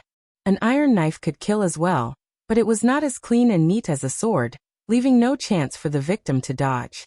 As Wuqi's 108,000 great daos from the kaleidoscopic star core merged with the 108,000 Kunwu swords, the endless natural energy of Yuxiong Plain condensed into 108,000 huge stars that hung high in the sky, spinning rapidly in the formation along a trajectory that seemed to have existed since ancient times and would continue to exist forever. Every time the stars rotated, the pressure on Torch Dragon increased a little. In just 3 seconds, the pressure from the formation had made many scales fall off his body, and blood oozed out from under his scales. Torch Dragon struggled madly, but apart from making his joints creak and almost dislocate, it was of no practical use. After being trapped for so many years, Torch Dragon's magic power and cultivation base had been locked at a certain critical point, which was equivalent to the strength of an almighty expert who had just stepped into the realm of Dao breaking. His nascent divinity had indeed been greatly improved by the cultivation technique of the nascent spirit of 3 separations, but because of his carelessness and some subsequent arrangements made by the Celestial Court and the Buddhist League, Torch Dragon boldly handed over one of his nascent divinities to Wuqi. Torch Dragon never dreamed that Wuqi could actually kill his nascent divinity. Although he did not know that it was Wuqi who had devoured one of his nascent divinities, Wuqi had killed one of them, which cost him 30% of his nascent divinity's power. Torch Dragon's current cultivation base was far weaker than Wuqi's, and what he had the upper hand was the nascent spirit of 3 separations that he had painstakingly cultivated for so many years. With the skyrocketing power of his nascent divinity and the divine ability taught by the Buddhist League, he was even confident that he could break free from the restrictive spell set up by the Yellow Emperor and regain his freedom. But now that he had lost a third of his nascent divinity, he was only barely confident that he could break free from the Yellow Emperor's restrictive spell. But coupled with the pressure from the fiend-slaying sword formation, Torch Dragon could no longer move. Among the remaining 2 vital spirits, the young man was controlling the movement of his corporeal body, while the white-bearded man was controlling the sun and moon torch to fight against Ao Buzin. They had no more energy left, and could no longer resist the attack of the sword formation. A series of explosions rang out as less than half of the Torch Dragon's scales were pulverized. The heavenly Tao represented by the 108,000 ancient stars kept attacking Zhu Long's origin souls. All kinds of illusions kept appearing before his 2 origin souls. They seemed to have gone through countless cycles of life and death in an instant. Their fighting spirit relaxed, and their origin souls became muddle-headed, unable to control themselves. Both the sun and moon torch grew dim because of the weakening of the white-bearded man's control. The thick layer of green light that wrapped around Torch Dragon was reduced to a thin and dim patch, looking like a veil in the wind that could shatter it with a casual blow. Gold Horn and Silver Horn let out a strange howl at the same time, and 2 beams of golden and silver light, each tens of miles wide, shot out. The divine light of ice and fire, the dragon python's innate divine ability, twisted and wheeled in the air like living creatures. The 2 beams of light merged into one, and turned into a beam of purple light that shot toward Torch Dragon's reverse scale. After the 2 beams of light, which were tens of miles thick, merged into one, they became only as thick as a fist. However, the beam of light was extremely condensed, as if it was a long spear carved out of purple crystal. Along with an ear-piercing swishing sound, it pierced through the air. Torch Dragon's 2 origin souls roared furiously at the same time. Standing on his fleshy body, the white-bearded man waved the Xianyuan sword in his hand, getting ready to shatter the attack. But just as he was about to strike, Princess Zhonglu gave a cold snort. The avatar of the god of Scourge quietly emerged over her head, and she casually pointed out an incantation gesture at the white-bearded man. Some kind of rule power was quietly triggered, and something that should have happened to the white-bearded man in the future happened ahead of time. The blade of the Xianyuan sword fell from the hilt with a crack and plunged straight into Torch Dragon's head. The hilt in the white-bearded man's hand exploded with a boom, blowing his arm and half of his body into pieces. Bastard! The white-bearded man watched in horror as his body exploded. Purple-black mist kept spewing out of him, each of which was a drop of his soul essence and natal energy essence that he had worked so hard to accumulate for tens of thousands of years. The breaking of the fake Xianyuan sword and the explosion of the hilt should have happened only when the new Emperor Haozuan found Torch Dragon. But Princess Zhongli's avatar of the God of Scourge had the power to bring forward all kinds of possible bad luck that existed in the future. 1 or 2 was fine, but 7 or 8 would be a real headache. And if 10 or 20,000 bad luck happened at the same time in a short period of time, it would definitely be fatal. For example, an immortal who was struck by Princess Zhongli's curse had the cultivation base of an 18th tier gold immortal, and he would be able to step into the realm of primordial in the future. In other words, he would have to transcend 18 thunder tribulations in the future to step into the realm of primordial. The curse would trigger all 18 thunder tribulations in just a day or 2. And no matter how prepared the immortal was, he would still die. This was the true face of the divine power possessed by the avatar of the God of Scourge. It could trigger the calamity in the future in advance, and then amplify the impact of the calamity as much as possible. Even as Torch Dragon's nascent divinity roared, the divine light of ice and fire unleashed by Gold Horn and Silver Horn hit the reverse scale on Torch Dragon's chest without any hindrance. The divine light of ice and fire from the soaring dragon pythons of fire and ice had an innate suppressive effect on dragons. The reverse scale on the Torch Dragon's chest was the toughest scale on his body, even 100 times tougher than his teeth. But then with a crisp sound, a fist-sized hole appeared on the reverse scale of Torch Dragon, and an arrow of blood sprayed out from the hole. Torch Dragon's body swayed heavily. Behind the reverse scale was his heart, and there was a fist-sized hole in his heart as well. With every heartbeat, a copious amount of blood sprayed out of the hole. Torch Dragon roared and circulated his blood and energy to heal the wound in his heart, but at the same time, the bronze pillars that bound him sprayed out the ice flame of extreme Yin, which was 100 times stronger than before, and burned into his body through the chains. The blood in his veins was almost frozen into ice cubes, and his bodily functions were frozen in an instant. A pressure that was 100 times heavier than the previous one surged out from the stars in the sky. Zhulong's frozen body suddenly sank, and accompanied by an ear-piercing cracking sound, hundreds of cracks of varying lengths appeared on his body. What sprayed out of these cracks was no longer blood, but glaring black ice flame. The deafening rumble of thunder made Torch Dragon dizzy, while countless bolts of lightning that looked like shooting stars shot out of the vortex of thunderclouds behind Audiobook. About a mile in circumference, the thunderbolts kept exploding on Torch Dragon's body, each of which severely wounded him and turned large patches of his scales and dragon skin into ashes. All of a sudden, Torch Dragon let out an unpleasant shriek as Audiobook, who had transformed the soul-splitting spear into a black bolt of lightning, smashed it into Torch Dragon's waist.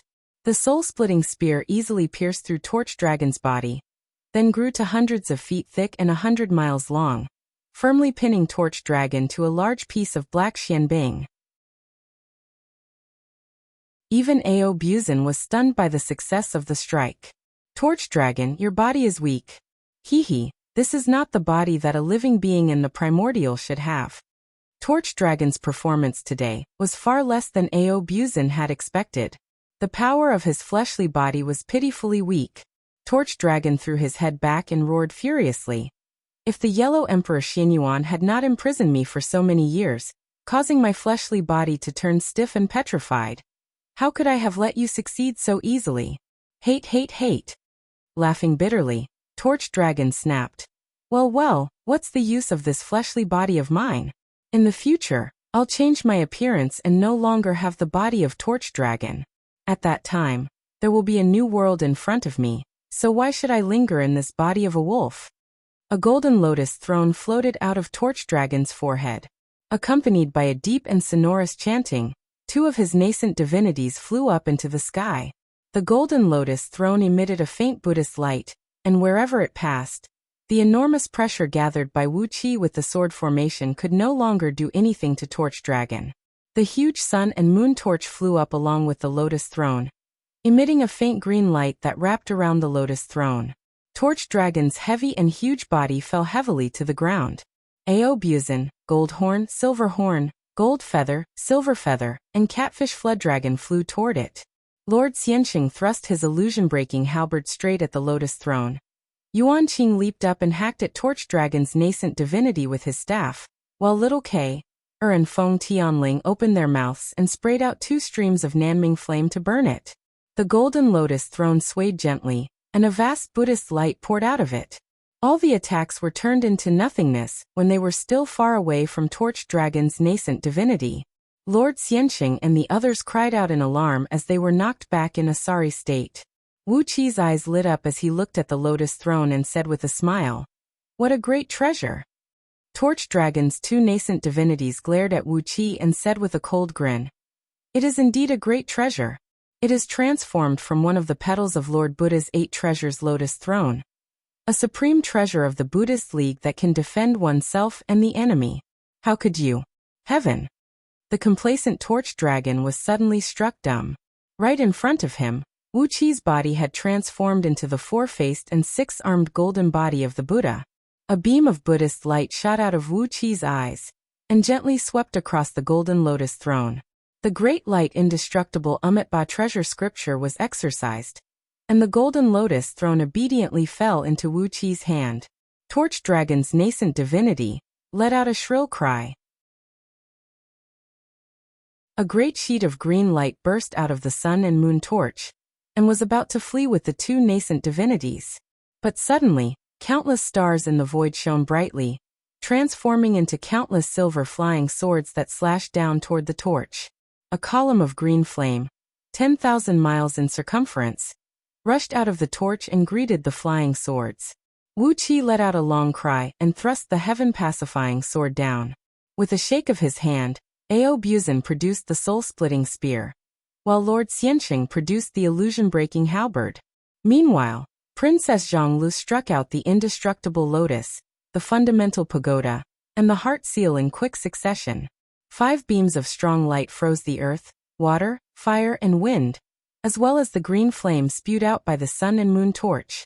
Even though 5 chaos spiritual artifacts were not a match for a grand mist artifact, the sun and moon torch's azure flames were suppressed to the point that they were a beat slower than the sun and moon torch. It was during that moment of delay that countless sword beams enveloped Torch Dragon's nascent divinity and shredded the remaining 2 nascent divinities of his 3 separations nascent divinities into pieces. The thievery energy was unleashed, silently absorbing all the natal energy essence released by Torch Dragon's 3 separations nascent divinity. Sensing the destruction of his nascent divinity, Torch Dragon's stiff body suddenly let out a long hiss as blood sprayed out of it. The ancient god Torch Dragon had fallen completely.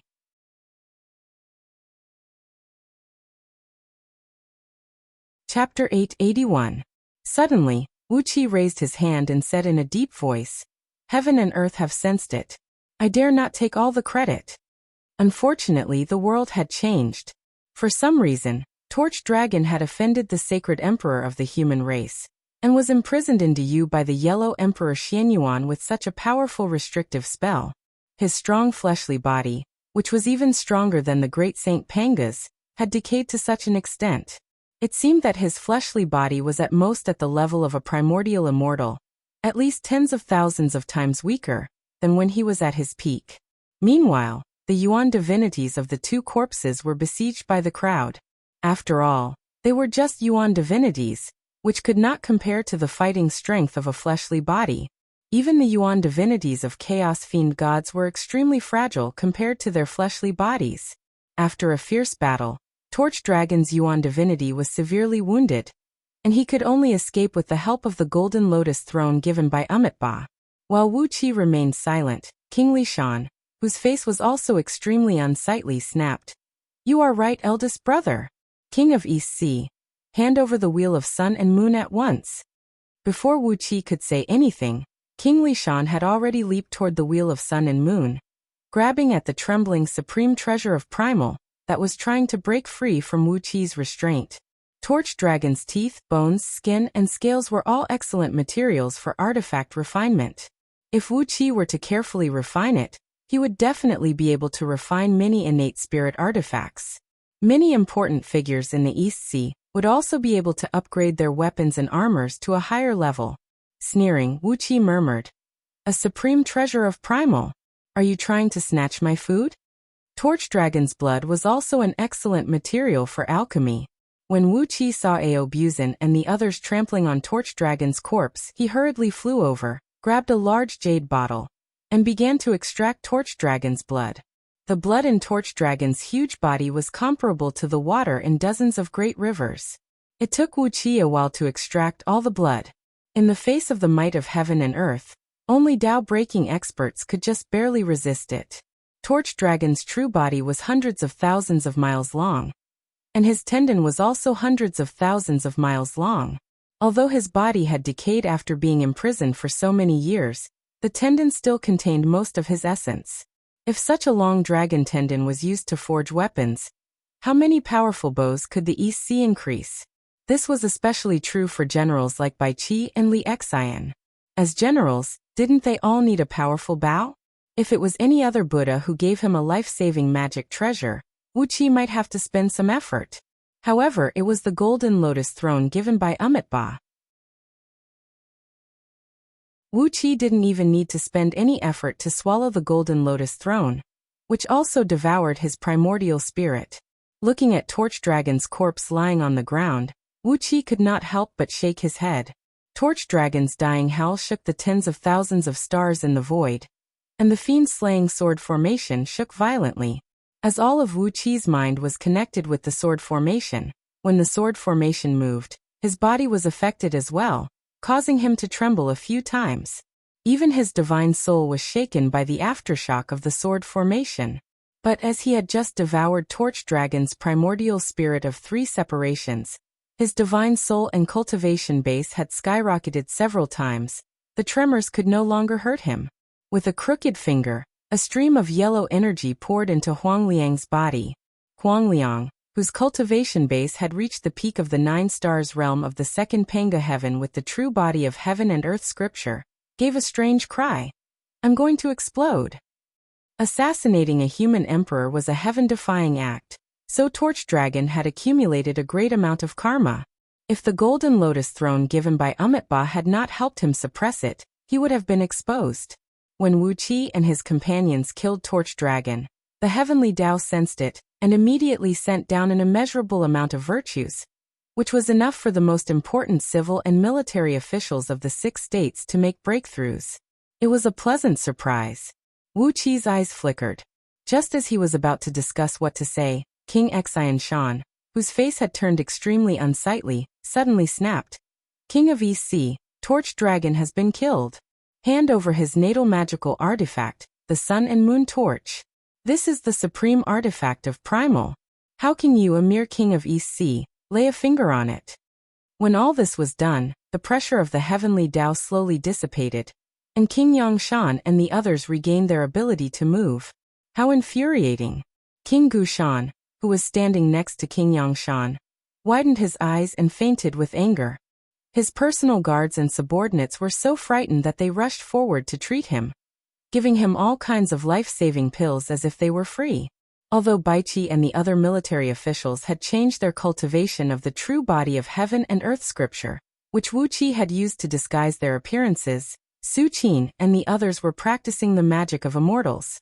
If Wuqi and Princess Zhonglu had not worked together to conceal their auras with the talismans made of primal violet energy, King Yangshan and the others would have long discovered that something was wrong with Su Qin and the others.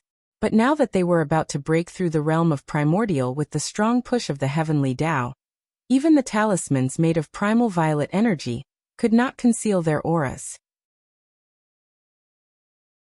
So Wuqi had no choice but to send them all into his interstitial world to make the breakthrough. Accompanied by a melodious sound, an immeasurable amount of virtue fell from the sky and quickly fell toward Wuqi, Aobuzin and the others. All those who had participated in the attack on Torch Dragon had received a huge amount of virtue at the moment, especially Wuqi, who had devoured Torch Dragon's 3 nascent divinities and caused his death. The virtue poured down like a great river, and a vast amount of golden energy came whistling over, giving off a feeling that heaven and earth were collapsing, and that the chaotic airflow from the outer heavenly realms had rushed into this world. It was obviously the virtue of heaven and earth, but it came with a threatening power that seemed to destroy everything. The vast amount of virtue formed into a golden halo of virtue behind Huang Liang's head. His body made a loud cracking noise as the Panga's sacred energy traveled wantonly through his meridians, opening up all his meridians, acupoints, joints and fascia. Hot currents surged madly through Huang Liang's body like burning mercury. Two beams of fierce purple light shot out of Huang Liang's eyes as he broke through the bottleneck of the realm of Pangu Heaven and stepped into the one-star realm of Hongmeng Pangu Heaven. Throwing Huang Liang aside, Wuqi made a grabbing motion with both hands.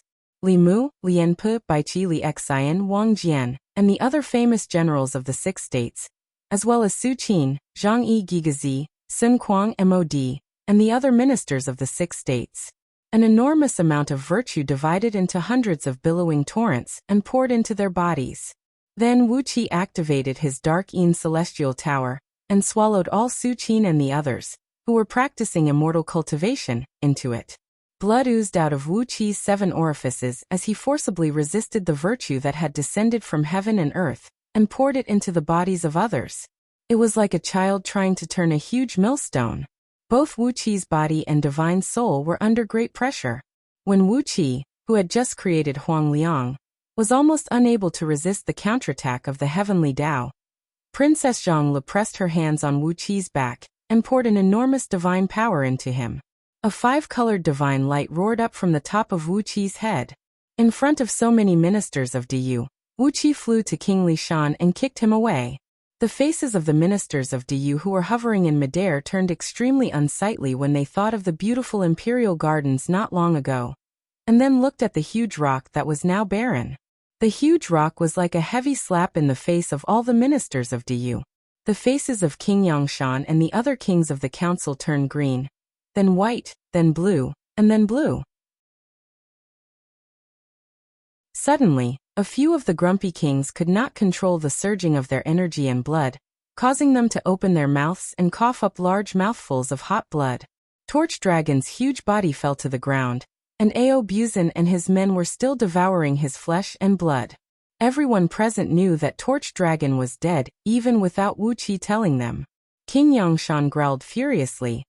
Who else is the murderer besides Torch Dragon? Wuqi was taken aback. He squinted at King Xianshan and thought, you're so quick to react and start to muddy the waters. You're pretty smart. As Wuqi raised his hand, the boundless virtues falling from the sky suddenly froze. Not only Wuqi, but even Ao Buzin and the others did not get any of them. Wuqi reached out and grabbed at the void. Huang Liang, who was hovering in midair and unable to move, let out a strange cry as Wuqi grabbed him. After pondering for a moment, Wuqi suddenly burst out laughing. With a wave of his hand, 108,000 Kunwu swords quickly disappeared into his body, and the fiend-slaying sword formation was unraveled, revealing the blue sky outside. Torch Dragon had been killed, and the sun and moon torch was forcibly imprisoned in midair by Wuqi with a restrictive spell. The torch no longer emitted its scorching blue light, and the imperial palace of Diyu, which had been burned into a sea of lava, had solidified into a huge, flat rock. Torch Dragon has been killed, cried out Wuqi in a deep voice. He confessed that he was the one who attacked and assassinated His Majesty. After all this was done, there was still more than half of the virtues in the void that had not been consumed. Wuqi opened his mouth and inhaled deeply, sucking all the black-yellow energy that filled the sky into his mouth. Some of it was poured into the bodies of Xiangyu and Huhai, who were cultivating in the interstitial world, and the rest was stored in the magical artifact he had condensed with the primal purple energy. The energy of virtues was an essential material when crafting powerful magical artifacts. Billowing purple clouds gathered over everyone's heads and swirled rapidly. With the imperial palace of Diyu as the center, a whirlpool of clouds formed by 9 layers of purple clouds blanketed the entire sky. 9 layers of light barriers wheeled rapidly in the sky, producing a dull rumble as purple light poured down from the sky, turning the entire Yuxiong plain a deep purple. In the void, billowing purple clouds rushed over from all directions. No one could tell how long they were, but each of them was hundreds of miles thick, and as they rushed forward, thunderous rumbles could be heard. The tremendous pressure of heaven and earth froze everyone in midair, and only Wuqi and Princess Zhang could move their fingers. In the chaotic world before Pangu created the world, Torch Dragon was a very famous almighty expert. When he opened his eyes, the world would be shrouded in bright light, and when he closed his eyes, the chaos would be plunged into darkness. At that time, Torch Dragon was said to be the most promising existence to break through all restraints and gain true freedom and power. Compared to Ao Buzin, the lascivious dragon, Torch Dragon had a very high reputation, enough to rank in the top 10 among all the Chaos Fiend gods. What a pity! After all, he was a famous almighty expert in the chaos. His reputation is much higher than mine in my previous life. What a pity! How could he end up like this? Looking at Ao Buzin and his company, who were holding Torch Dragon's corpse and chewing on it, Wuqi cried out hastily, "Just eat the meat. Keep his teeth, bones, skin, scales and tendons, and give them to Supremacy 3 Flame so that he can craft items." Just as he drew out Torch Dragon's blood, Wuqi suddenly sensed that something was changing rapidly in the void. As for the power of his nascent divinity, it was much stronger than before, which was why he could forcibly break through the restrictive spells cast by the Yellow Emperor Xianyuan with his fleshly body. Unfortunately, as he was cultivating the nascent divinity of 3 separations, he had foolishly sent one of his nascent divinities to Wuqi, who did not play by the rules and easily devoured his nascent divinity.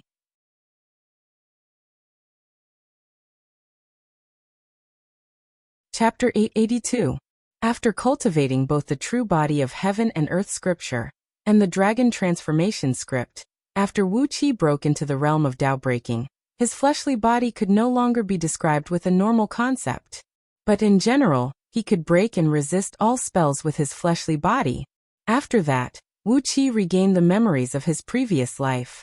He refined his body with the heaven refining cauldron, fused the true body of heaven and earth scripture, the dragon transformation script, and the dragon kill into the heaven refining grand magic, and nourished his fleshly body with the primal purple energy and Yuan Ling's pure energy.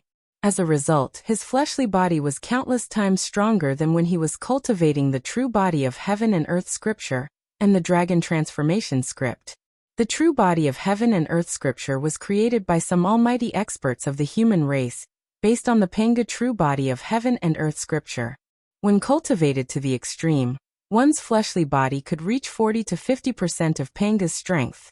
However, the heaven refining grand magic was a cultivation technique created by Yuan Ling, whose fleshly body was much stronger than Panga's.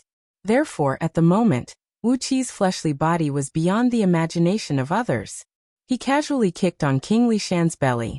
Along with a few popping noises, King Lishan's intestines were ripped open, and a clear footprint was left on his back. A mouthful of warm blood mixed with some strange yellow and green liquid sprayed out of his mouth. Holding his belly with both hands, King Lishan fainted without even making a sound. A few of King Lishan's trusted generals roared, pulled out their swords, and hacked at Wuqi. Wuqi looked coldly at these generals, who were at the peak of the second Panga heaven, and let them hack and slash at him with their weapons. Wuqi was still a little afraid of the oracles of Diyu. After all, Diyu had been passed down for so many years, and only God knew if they had any vicious spells that could hurt Tao-breaking experts. But Wuqi completely ignored the generals of Diyu, who fought purely with brute force. The long swords hacked on Wuqi's body, and generated a series of ear-piercing clangs. The long swords broke inch by inch, and the perlicues of those commanders were shattered. Blood spurted out from the hilts of the swords. Before these captains could cry out in alarm, Wuqi leaped up and gave them a slap on the face. 8 captains howled miserably as they were sent flying away. Half of their cheeks and facial bones smashed to a pulp. It looked as if half of their heads were blown away by Wuqi. The injury was not fatal, but it was very frightening. While Wuqi was fighting to his heart's content, Huang Liang, who was the first to be infused with a large amount of merit points, had already broken through and woken up. When human generals broke through the Hongmeng Panga heaven, they didn't need to understand the laws of heaven and earth, nor did they need to go through the 3 calamities and 4 tribulations. In short, their physical strength would skyrocket. Seeing that someone dared to attack Wuqi, Huang Liang, who considered himself the most loyal and capable general under Wuqi's command, roared and leaped forward. While the few generals who were knocked flying away by Wuqi were still flying in the air, Huang Liang had already arrived next to them, leaving a trail of afterimages behind him, and quickly twisted their necks. When Huang Liang of Hongming Pangu Heaven bullied these generals, it was like a primordial immortal beating an ordinary gold immortal, as easy as a mortal crushing an ant. After killing a few of King Li Shan's trusted generals, Huang Liang, who felt his body was brimming with energy and endless strength, cried out, "Who dares to be rude to my king?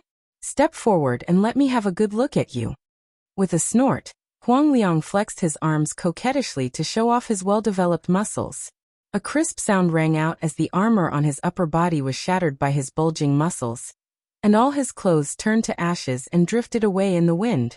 With his upper body bare, Huang Liang stared blankly at the speechless ministers of Deyu, then slowly bowed his head and scurried back behind Wuqi. Deep and powerful breaths rang out as Baiqi and the others broke through their realms one by one. Feeling the endless power in their bodies, they stood behind Wuqi at the same time. Dozens of the most elite generals of the 6 states unleashed their killing intent, which had been cultivated on the battlefield for a long time. The fierce killing intent made the generals under King Li Shan not dare to attack recklessly. King Yangshan looked at Baiqi and the others behind Wuqi with a bright gleam in his eyes, and he was shocked. He was shocked in his heart. Since when did Wuqi have such a group of wonderful generals around him? Unlike Huang Liang, who was born and raised in Deyu, Baiqi and the others had an air of majesty that was almost comparable to King Yangshan's, and they should have a very different air from the other generals of Deyu. It was as if an antelope had appeared in a flock of sheep, and the temperament and bearing they exuded could not be concealed. King Yangshan studied Baiqi and the others curiously, but long before they came to Liangzhu, Wuqi had used a technique in the scroll of stealing to help Baiqi and the others change their appearances. They did not change much, except that the corners of their eyes were a little higher, the corners of their lips a little longer, the bridge of their noses a little lower, the thickness of their eyebrows a little thicker, and the angle of their chins a little higher. Although the emperors and courtiers of the 6 states were personally sent to Myriad Immortals' planet by King Yangshan, he could not recognize the origin of Baiqi and the others. First, Wuqi had changed their appearances. Second, King Yangshan did not take Baiqi and the others too seriously in those years, thinking that they were nothing more than pawns or tools. Who would seriously remember their faces? Wuqi had removed the black celestial forbidden curse on Baiqi and the others, so King Yangshan could not sense the unique aura emanating from them. Naturally, he did not suspect who Baiqi and the others were. Now, with the help of the enormous virtue of the heavenly Tao, Wuqi had forcibly helped Baiqi and the other generals of the 6 states break through the overall strength of the 3rd Pangu heaven.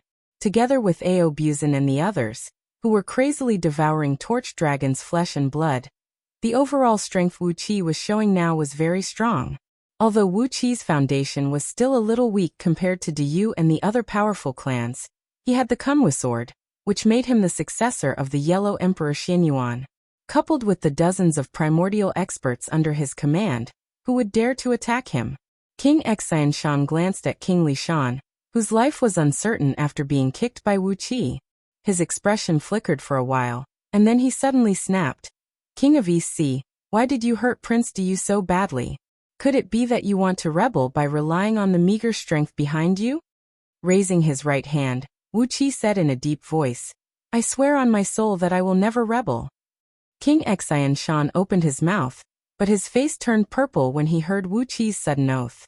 Gnashing his teeth, he breathed out a sigh of relief and snapped, "Then why don't you hand over the sun and moon torch now? What are you trying to do?"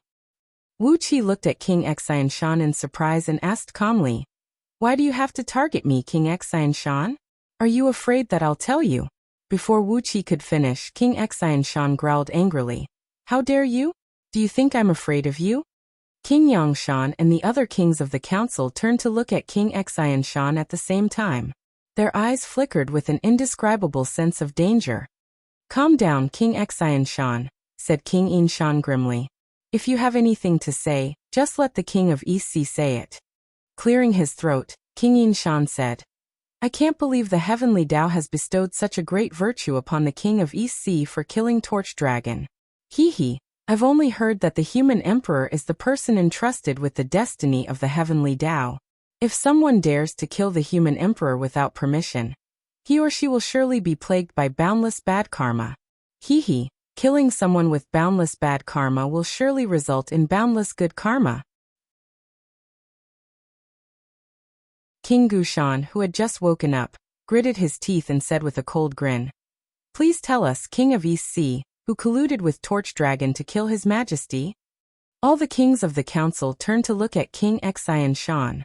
King Xian Shan's expression remained unchanged, but beads of cold sweat kept breaking out of his back. He stared fixedly at the sun and moon torch hovering next to Wuxia, his eyes flickering. No one knew what he was thinking. Wuxia patted the torch and said coolly, "This treasure was seized by me, so it naturally belongs to me." King Yangshan nodded and said, "That makes sense. The sun and moon torch was seized by the King of East Sea, so it naturally belongs to the King of East Sea." As he said this, King Yangshan was quite pleased with himself. Wuxia was his trusted aide, and if Wuqi's strength grew stronger, didn't that mean King Yangshan's power grew stronger as well? Besides, if a supreme artifact of primal like the sun and moon torch fell into King Yangshan's hands, who knew how many people would plot against him? So instead of having it in his hands, he might as well give it to Wuxia. As for the other kings of the council, since King Yangshan could not get such a precious treasure, they had better not dream about it. After quickly deciding the ownership of the sun and moon torch, King Yangshan asked in a deep voice, "King of East Sea, do you have any definite clues about the assassination of His Majesty?" Wuxia nodded slowly. He told King Xianshan all the clues he had obtained through torture in God's prison, and then laid out the evidence he had obtained from Torch Dragon's soul. The imperial edict to pass the throne to King Yangshan was forged with the purpose of throwing Du into chaos. I've learned all about how the imperial edict was forged, but except for a few of the masterminds, everyone else has been silenced. King Xianshan rudely interrupted Wuxia. "Silenced? How to silence them? How did you do that in the palace of Du?" Wuxia looked coldly at King Xianshan and said in a flat voice, "It was your highness who killed the imperial guards in front of the Great Hall that night with the help of Buddha Soul, a traitor of the Buddhist League, and then had their bodies eaten by Torch Dragon to destroy the evidence. Why are you asking me how I killed them?" King Xianshan burst out laughing. He pointed at Wuxia and snapped, "King of East Sea, you're slandering me. You're just slandering me because I've taken a fancy to the sun and moon torch. How could you?" Wuxia grabbed the torch and threw it to King Xianshan. "I don't want it anymore," he said coolly. "You can have it." Without even looking at the stunned King Xianshan, Wuxia turned to King Yangshan and the other kings of the council and said with a cold smile, "King Xianshan and King Lishan colluded with the Buddhist League, lured Buddha Soul into the palace, and killed His Majesty with the help of Torch Dragon. When His Majesty ascended the throne, the great oracle of the Directorate of Celestials said that His Majesty would be killed by his own son. May I ask if your highness is aware of this?" Before Wuqi's voice could fade away, King Xianshan had already pressed his palm against the torch and roared, "Kings, you're plotting a rebellion against the throne of Du. All soldiers of the Flying Bear Army, listen up. Kill the army of East Sea and catch all the rebels in one fell swoop." Grabbing the torch, King Xianshan led the tens of thousands of civil and military officials behind him and sped toward the exit of the palace. The ground was shaking faintly, and battle cries could be heard coming from all directions. Led by King Xianshan's trusted generals, the newly formed Flying Bear Army, which was less than 2 years old, had turned out in full strength and was heading straight for Liangzhu. The main camp of the Flying Bear Army was located in Liangzhu, and countless soldiers had already rushed out to attack the mansions of the kings of the council.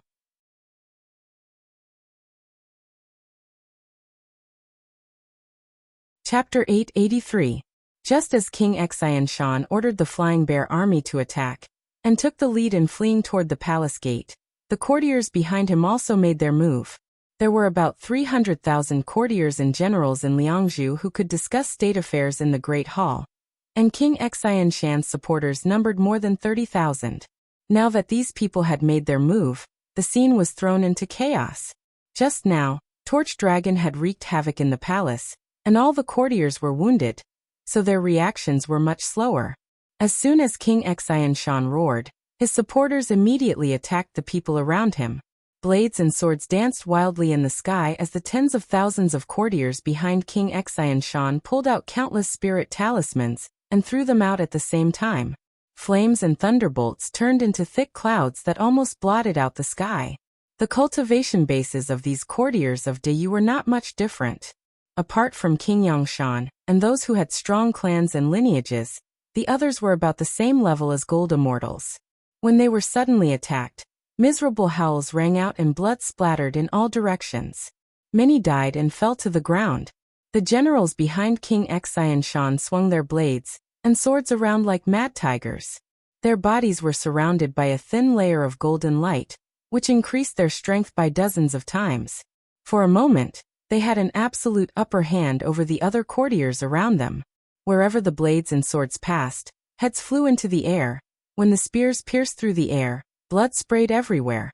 And some of the generals pulled out small crossbows made with secret techniques and fired wildly.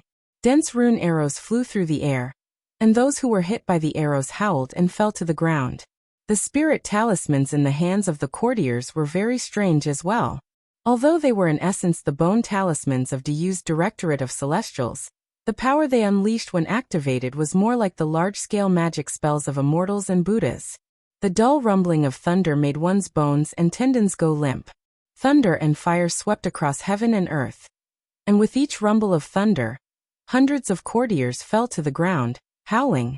Caught off guard by King Xianshan's confidence, Deyu's courtiers were thrown into confusion. King Xianshan grabbed the torch and fled in a panic, while the courtiers who had killed him followed him out of the palace. But when they fled, they followed a strict battle formation, leaving behind people to intercept the pursuers, and throwing out a large number of spirit talismans, making it impossible for King Yangshan and the others to catch up. Seeing that King Xianshan and the others were about to escape from the palace, a group of Flying Bear Army soldiers were charging toward the palace's main gate with a ferocious aura.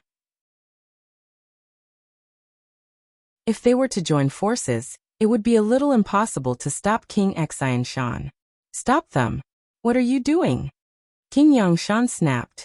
King Yangshan roared at the hundreds of supreme oracles in the sky who had come as reinforcements during Torch Dragon's rampage. These supreme oracles all practiced the Xianbing talisman art of extreme Yin. If they were to make a move, it would be easy for them to block the entrance of the palace and prevent King Xianshan from escaping.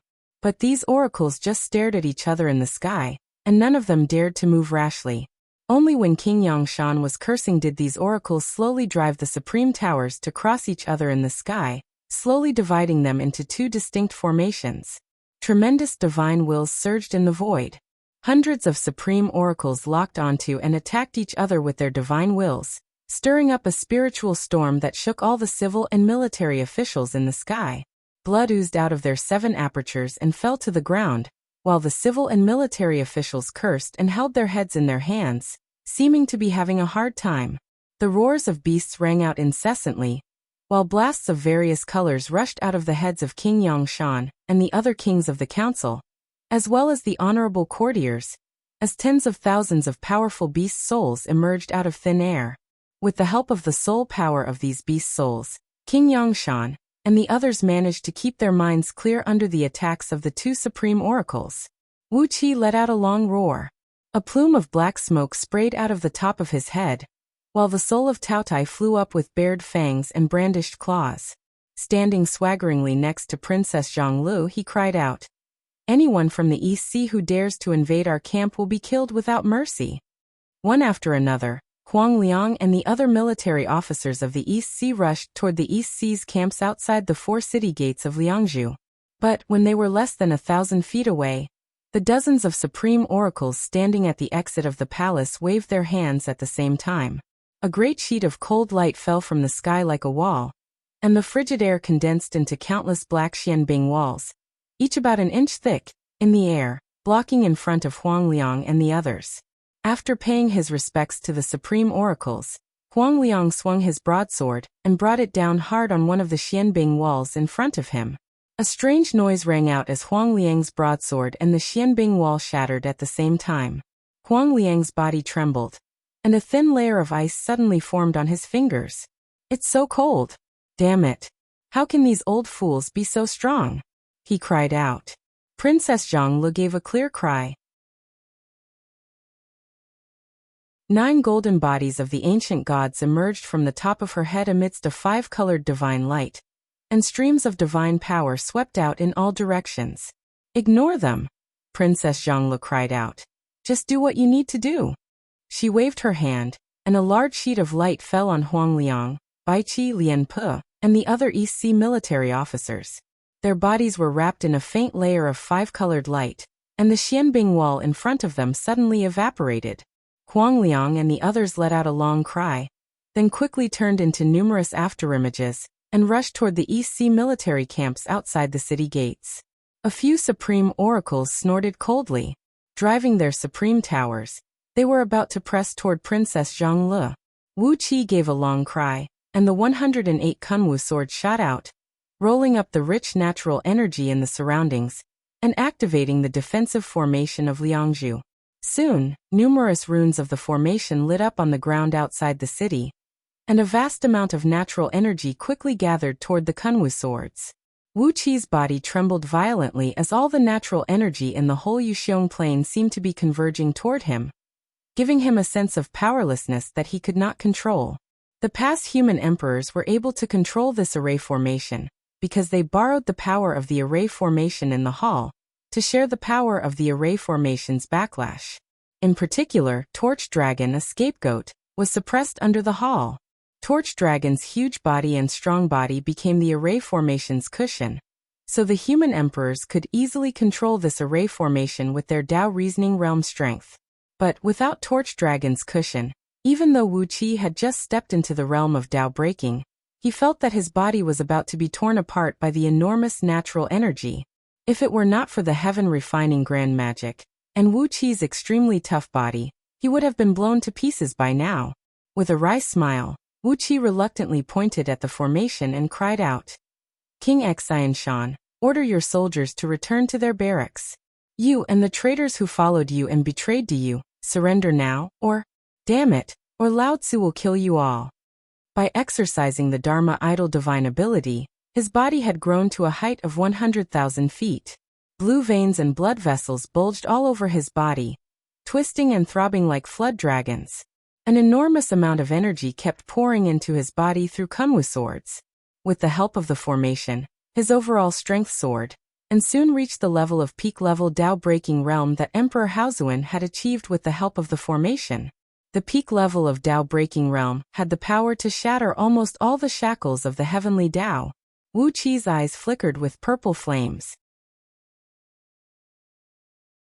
He felt that he had returned to the peak of the Dao-breaking realm in his previous life, when he could easily crush everything in front of him. Glaring furiously at the supreme oracles who had just stopped Huang Liang and others, he cried out lightly, Die! The oracles' bodies exploded with a boom, their bones and flesh turning into mud and their souls dispersing. Sure enough, they were all dead. Wu Qi pointed out a finger, and the supreme towers they were riding crashed to the ground. Then Princess Zhongli's 5-colored divine ray swept across them, and they disappeared without a trace. King of East Sea, kill all the traitors. Except for the ringleaders, King Xianshan and King Lishan, kill all the others. King Yangshan cried out. Understood. Wu Qi cried out in a deep voice.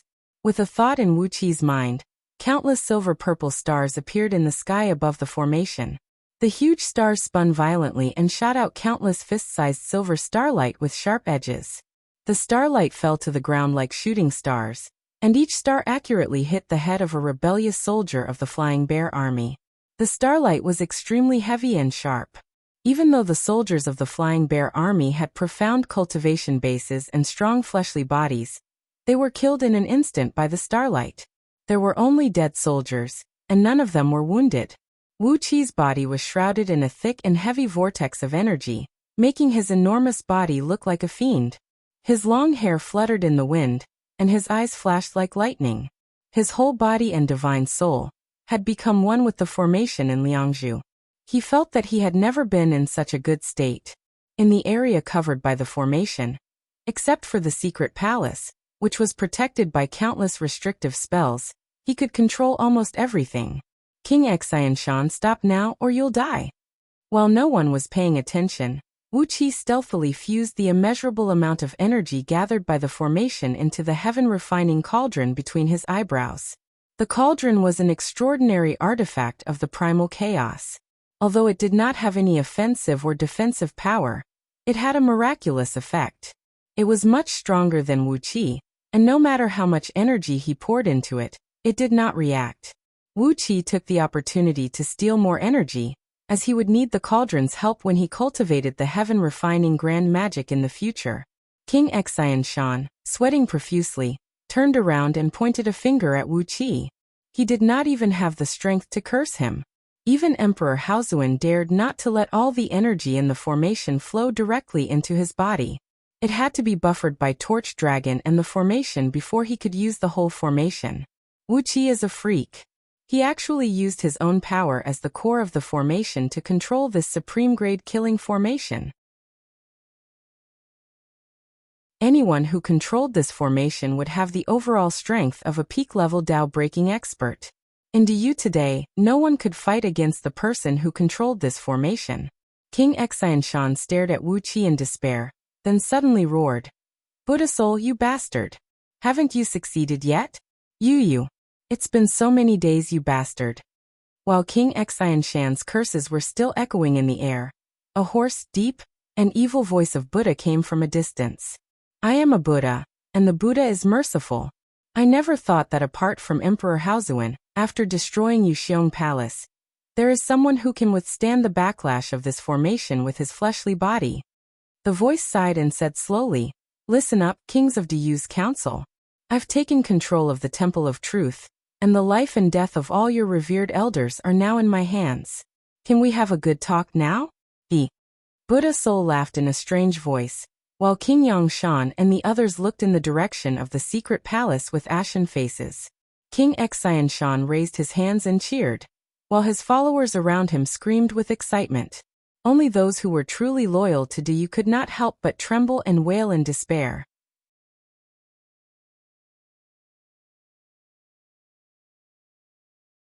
Chapter 884.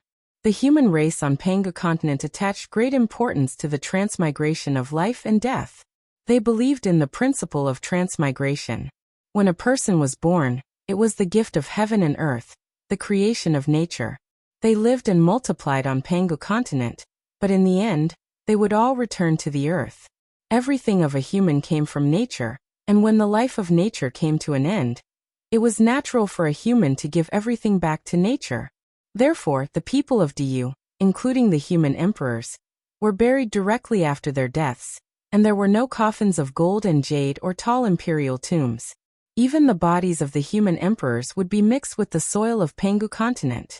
Therefore, the humans of Diyu attached great importance to the worship of the souls of their ancestors, and did not have the custom of sweeping the tombs. Among all the humans of Diyu, those generals and oracles with profound cultivation bases were entitled to a certain amount of natural spirit items to prolong their lives. But the number of natural spirit items was limited, and their effects were limited. At most, like Emperor Haozuan, he could only prolong his life by 3 eons with the support of an entire dynasty. As for the other princes and others, they could only prolong their lives by dozens of periods at most, and that was the limit. Whether they were emperors, princes, or others, when their lives were exhausted and there were no more spirit herbs to prolong their lives, they would enter the natural transmigration. Only those supreme oracles could enter the Temple of Truth and become one of the revered elders of the secret palace when their lifespans were about to run out, as long as they wanted to. The secret palace would use a secret spell to put them into a state of hibernation, preserving them almost indefinitely. Over time, the secret palace had saved countless supreme oracles whose lives were almost exhausted, and some of them were even revered elders who had entered hibernation hundreds of generations ago. These supreme oracles still had 30 to 50 years to live, and the shortest ones only had 3 to 5 months to live. But no matter how long they had left, once they recovered from hibernation, They would be able to exert the overall strength of supreme oracles, enough to fight against primordial experts. Although the use of some powerful forbidden spells could directly drain their lives, as long as they could seriously injure an enemy, you would benefit, and the revered elders would not suffer a loss. The cultivation techniques of the human race were the fastest to master. As long as one's aptitude was suitable, a supreme oracle could master it in no more than 100 or 200 years. Even if only 30 to 50 supreme oracles volunteered to enter the Temple of Truth and become revered elders of the Secret Palace every period, since the establishment of Diyu and the Secret Palace, there had been thousands or even tens of thousands of revered elders. Perhaps not even the first master of the Secret Palace could figure out how many revered elders were hibernating in the Temple of Truth. These hibernating worshippers were the ultimate strategic force of Diyu, a force that deterred the Celestial Court and the Buddhist sect from acting recklessly. Regardless of the apocalypse of heaven and earth, or any other calamities, Diyu would rely on this army of sinecures to stand tall. Compared to Diyu's enormous number of revered elders in the Secret Palace, the Celestial Court and the Buddhist League's forces on the surface were pitiful. For example, the Celestial Court only had 6 first-tier primordial immortals, the Great Celestial Emperor and the 5 Celestial Emperors of 5 directions, while the Buddhist League only had Lord Buddha, Amitabha, and the other 3 Buddhas. The Celestial Court and the Buddhist League had no more than 20 second-tier primordial immortals, less than 40 third-tier primordial immortals, and only about 3 to 400 4th-tier to 7th-tier primordial immortals. The number of 8th-tier and 9th-tier primordial immortals was slightly higher, but if those primordial immortals who had forcibly stepped into the realm of primordial with the boundless virtues of the mortal worlds were taken into account, they would probably not be as large as the population of a remote village in Diyu. But now, the Temple of Truth had been invaded, and the lives of all revered elders were in the hands of outsiders. King Yangshan and the others were not only sweating, but there was even a faint layer of grease oozing out from under their skin. They were so frightened by Buddha Soul's words that they were almost scared to death. In a state of hibernation, the revered elders of the Secret Palace had no power at all. They lay there like a pile of living dead, and even a 3-year-old child could kill them by cutting their throats with a knife. Now the one in the Temple of Truth was not a 3-year-old child with a knife, but Buddha Soul, the founding patriarch of the evil Buddhist League. The kings of the council stood there stiffly, their minds blank, and they were completely at a loss. King Xianshan and his followers, on the other hand, threw their heads back and roared wildly. They had seized the most important lifeline of Diyu, and now they had an absolute strategic advantage. Nearly 1,000 pitch-black supreme towers slowly appeared next to King Xianshan and the others. At the top of each supreme tower stood a supreme oracle, who emitted a strong aura of the ghost god. The top of each supreme tower was filled with oracles from the Directorate of Celestials, all of whom were clad in black robes. These supreme towers had all shown their original size, hovering in midair like hills. When nearly 1,000 supreme towers were put together, a strong pressure came blowing at them, putting a heavy pressure on their nearly shattered minds. Staring fixedly at the 3-foot-long eyebrows on the supreme tower closest to King Xianshan, King Yangshan snapped, "Yu Buhuang, where are your Grand Oracle and left and right oracles of the Directorate of Celestials?" The old man grinned as plumes of black cold air visible to the naked eye kept spewing out of his mouth. "They are dead," he said in a low voice. "Don't ask me how they died. Anyway, they are dead." With a strange laugh, Yu Buhuang pointed complacently at the supreme towers and oracles around him and said, "Liangzhu has been in a constant struggle these days. The Crown Prince and you are fighting for the throne, while the Directorate of Celestials has remained neutral. All the oracles have been ordered to stay in the Directorate of Celestials." All the oracles have been ordered to stay in the Directorate of Celestials. Taking a deep breath, Yu Buhuang narrowed his eyes and said, "So, with a special medicine, all those who disobeyed the Crown Prince are dead." King Yangshan felt a sharp pain in his chest, and blood kept coming out of his mouth. He almost died from the pain, but even as he coughed up blood, he pointed at Yu Buhuang and roared, "Vile spawn, how can you face your ancestors, the sacred emperor of Yu clan? You The Directorate of Celestials, they. Yu Chao Buhuang looked at King Yangshan as if nothing had happened. Yu Chao clan? I've been reincarnated for 10,000 lifetimes, and I've long cut off all ties with the mortal world.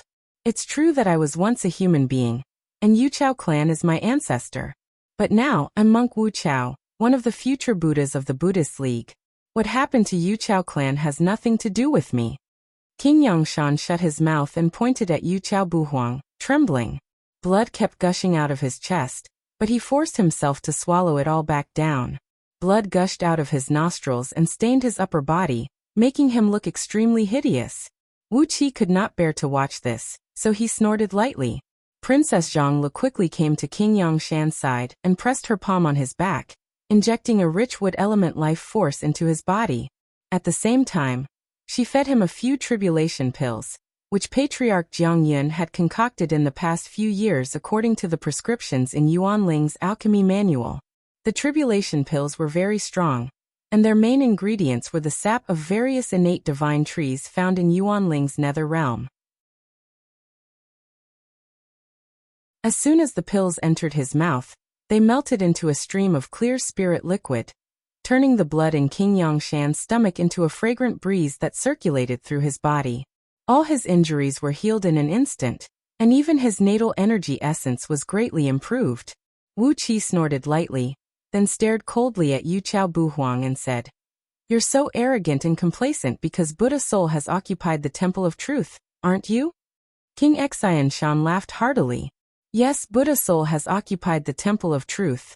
Not only that, but I'm afraid the few old fogies of the secret palace are all dead by now.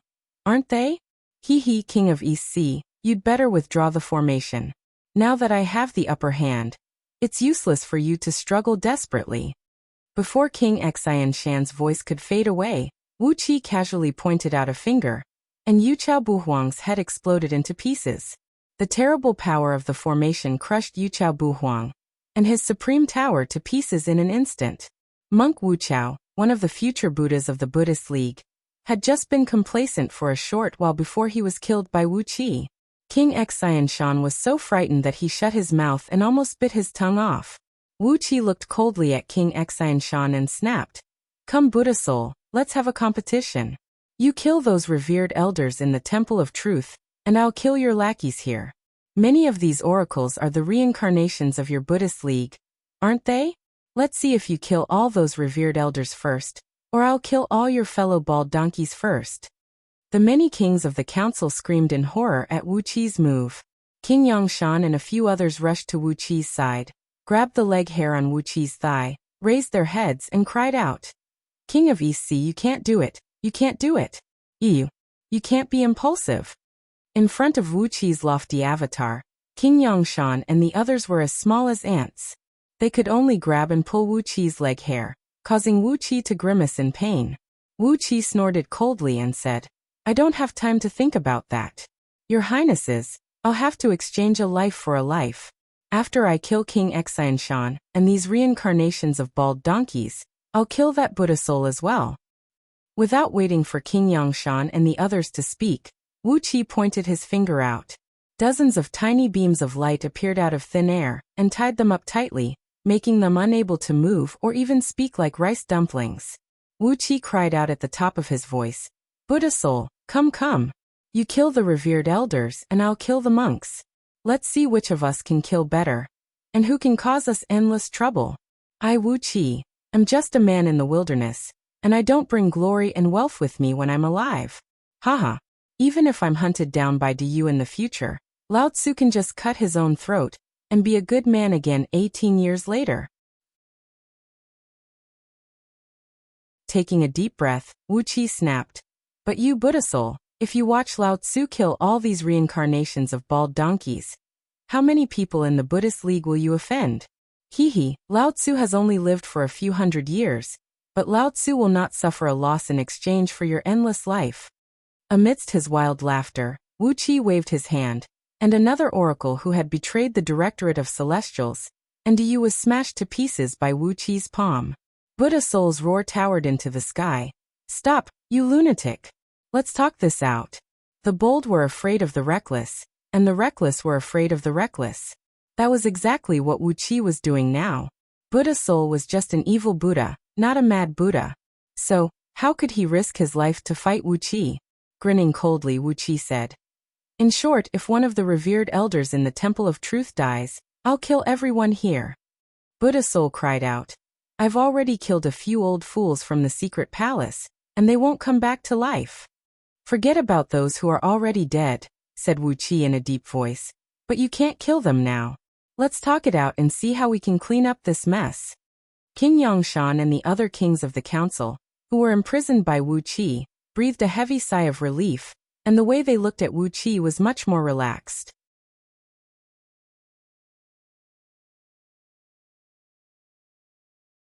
Chapter 885. 300 flying ships lined up in a phalanx, blotting out the sky as they drifted southward like dark clouds. More than 300 of such large flying boats had passed.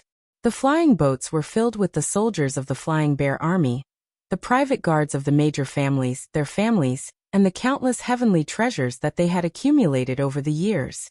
King Yangshan and the others came to an abrupt halt. They stared at the man in disbelief, and at the same time let out cries of surprise, disbelief, and disbelief. Ao Buzin clenched his two little claws and was struck dumb for a moment.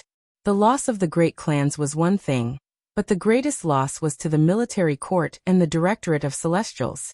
Smoke and dust billowed as King Xianshan, King Lishan, and a few other princes left southward with nearly half of the great clans in Liangzhu. Half of the supreme towers in the secret vault of the Directorate of Celestials, which cost countless materials to make, were taken away.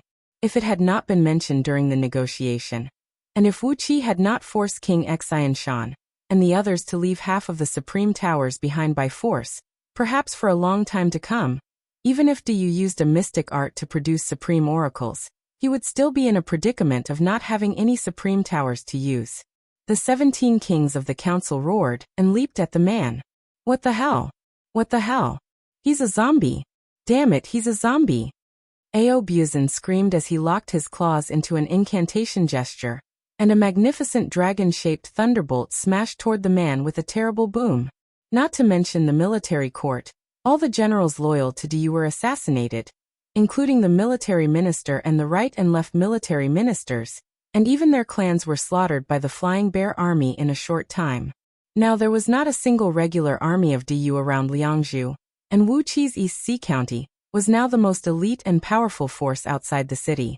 King Xianshan, King Lishan, and everyone related to them showed up obediently, followed King Xianshan and King Lishan out of Liangzhu with their families. Almost half of the powerful clans in Liangzhu had some important members who had betrayed Du. They packed up their belongings and left Liangzhu and Yuxiong Plain on flying ships in huge phalanxes, going to the southern provinces under their control to build their foundations. The first master of the secret palace and the elders of the Board of Elders were killed by Buddha Soul from behind with an unknown evil art, and the first master of each branch palace was also killed by him.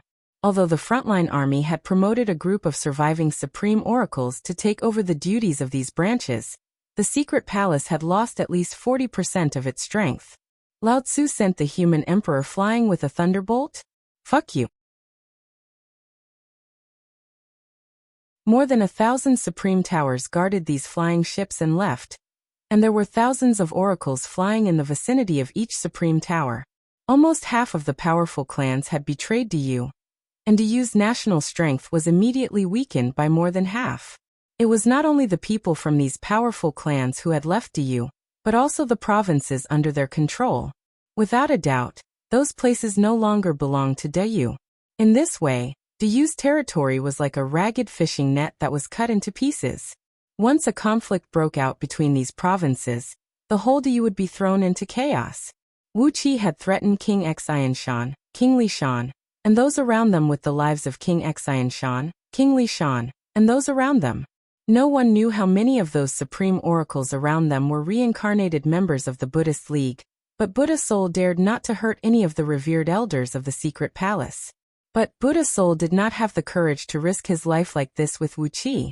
If Buddha Soul killed those reincarnated members of the Buddhist League, not to mention how Lord Buddha Amitabha would punish him, even the masters, disciples, relatives, and friends of those reincarnated members would grind Buddha Soul's bones to ashes. On top of that, they would guarantee that Buddha Soul would not die, but he would have to taste the endless torment of purgatory for the rest of his life. A beam of golden sword energy towered into the sky, sweeping out in all directions with a mighty pressure. But what made King Yangshan and the others want to slit their own throats was the loss of the Directorate of Celestials. The Grand Oracle, Left and Right Oracles, and the masters of the various palaces were all poisoned to death. Except for Yuchao Buhuang and other traitors who had betrayed Diyu. All the other oracles loyal to Diyu were killed in a day. Now the only ones around Liangzhu who could still be of use were the oracles of the various kings and powerful clans. In the former site of Diyu's imperial palace, a group of Diyu's subjects sat on the ground, weeping quietly. When had Diyu ever suffered such a heavy loss? Even Wuxia, who had been the most indifferent to the matter, was affected by the mournful atmosphere. With his head drooping, he sat feebly next to King Yangshan, grabbing Ao Buzan's tail and swinging him around like a windmill. Just as he was jumping around Wuqi's head, a figure suddenly appeared out of thin air behind Wuqi without making any noise. Ao Buzan gave the figure a sideways glance, then lost his footing and fell off Wuqi's head with a loud howl. Dragons were the gods of wind, rain and thunder, and Ao Buzan, the Arko Zulong, was the lord of all thunder and lightning. Startled, he instinctively used a bit of his vital qi to release the lightning. The power of this lightning was frighteningly great. Wuqi was willing to risk everything to fight Buddha Soul. Even though a large number of revered elders of the secret palace had died because of him, as Wuqi had said, he was a man of the wilderness, a worthless commoner. Even if he committed a serious crime, he would only be hunted down by Diyu.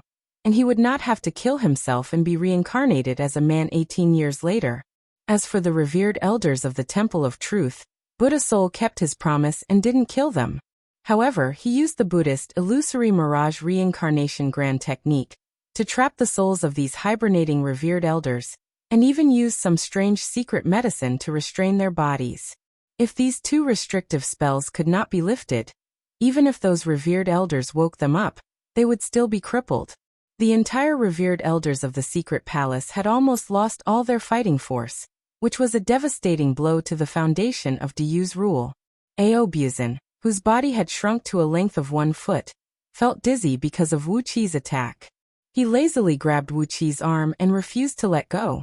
When Wuqi let go of his tail, Ao Buzan triumphantly climbed onto Wuqi's head, stood up on Wuqi's head like a human, and walked back and forth on his head.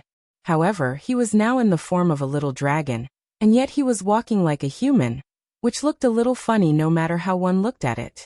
As soon as the man emerged from behind Wuqi, Ao Buzan's thunderbolt struck him squarely in the face. Ao Buzan's thunderbolt was too fast, and Arko Zulong's natal thunderbolt was thousands of times faster than ordinary thunderbolts. Coupled with the divine ability of the ancient dragon god to destroy evil and break armor, the man was knocked flying away by the thunderbolt before he could react. 70% of the newly formed Flying Bear army had betrayed Diyu, and they had left with the army. In the turmoil that day, almost all the important figures of Diyu's Directorate of Celestials were killed, and those who survived were all related to King Yangshan. 70% of the soldiers had left Diyu, while the remaining 30% had been killed by their own comrades in the turmoil that day. Therefore Buddha Soul gave in, and so did King Yangshan. Therefore, everyone sat down and calmly carried out a friendly and restrained negotiation. After 3 days and 3 nights of intense negotiation, the two sides finally reached an agreement, signed a formal treaty, and swore an oath of life to ensure that the agreement would be carried out smoothly. That was all they had lost in terms of personnel, and the loss of other resources was even more indescribable. King Yangshan and the other kings of the council, as well as all the courtiers, dropped to their knees at the same time and cried out respectfully, "Your Majesty." The man flew up from the crater created by the thunderbolt in a disheveled manner, then coughed violently and awkwardly. Buddha Soul was one of the core higher-ups of the Buddhist League, so he naturally knew that in order to plot against Diyu, the Buddhist League had begun to plot against Diyu dozens of generations ago. Since then they had been secretly playing tricks in the transmigration, mixing some important figures of the Buddhist League, who were not very likely to be reincarnated in Diyu into Diyu's clans. Among the more than 1,000 supreme oracles held hostage by Wuxia, there were more than 100 almighty experts of the Buddhist League. If any of them went against Buddha Soul with all their strength, he would be in a life-or-death situation. For example, near Wuxia's East Sea, the provinces in the south, southwest, and west were all controlled by the direct descendants of Chao Buhuang, who was killed by Wuxia.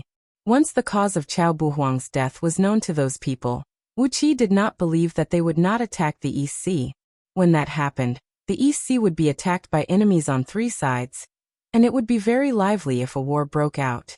There were also countless Diyu generals riding flood dragons, cheilants, rocks, and other mounts flying all over the sky, urging the army to travel at high speed to the south. Each of these Diyu generals had a profound cultivation base, so their laughter could still reach Liangzhu like thunder from thousands of miles away. It made King Yangshan and the others, who were standing on the southern wall and watching them leave, very angry. Torch Dragon had destroyed the entire imperial palace, and more than 90% of the enormous wealth Diyu had accumulated over the generations had been lost in the many secret vaults. All the books and treasures of the Directorate of Celestials had been taken away by Chao Buhuang and others. Because the books and treasures in the secret palace had been preserved with a mystic technique, they had not suffered too much damage. However, some of the precious materials in the secret palace had been taken away. The loss was so great that many of the kings of the Imperial Council who heard the list of losses fainted. When King Xianshan and the other powerful clans left, Liangzhu was almost an empty city. Apart from King Yangshan and the other kings of the Imperial Council, as well as the private guards of the powerful clans who were still loyal to Diyu, there was no organized army in Liangzhu. The various losses made King Yangshan and the others burst into tears, and they almost cried themselves to death. King Yangshan and the others jumped to their feet at the same time. They, who had been mentally and physically exhausted by the continuous changes of the past few days, suddenly found the best way to vent their anger. Catch that audacious thief and cut him into pieces. King Yangshan roared. A thunderbolt exploded, and the man, who had been thrown hundreds of miles away, fell heavily to the ground. A pillar of lightning erupted near his face, turning into a terrible bolt of lightning dozens of miles in diameter, and shooting into the sky, roaring and spreading in all directions. Ao Buzin, on the other hand, felt very good about himself. Waving his front claws, he muttered complacently, "Who can step on the head of that old fart Yuan Ling like Lao Tzu? TSK, even the strongest few ancient fiend gods did not get such treatment. Tisk, I'll step on Lao Tzu, step on him with all my might." The essence of the Directorate of Celestials was almost wiped out, and what was even more heartbreaking was the loss of the secret palace.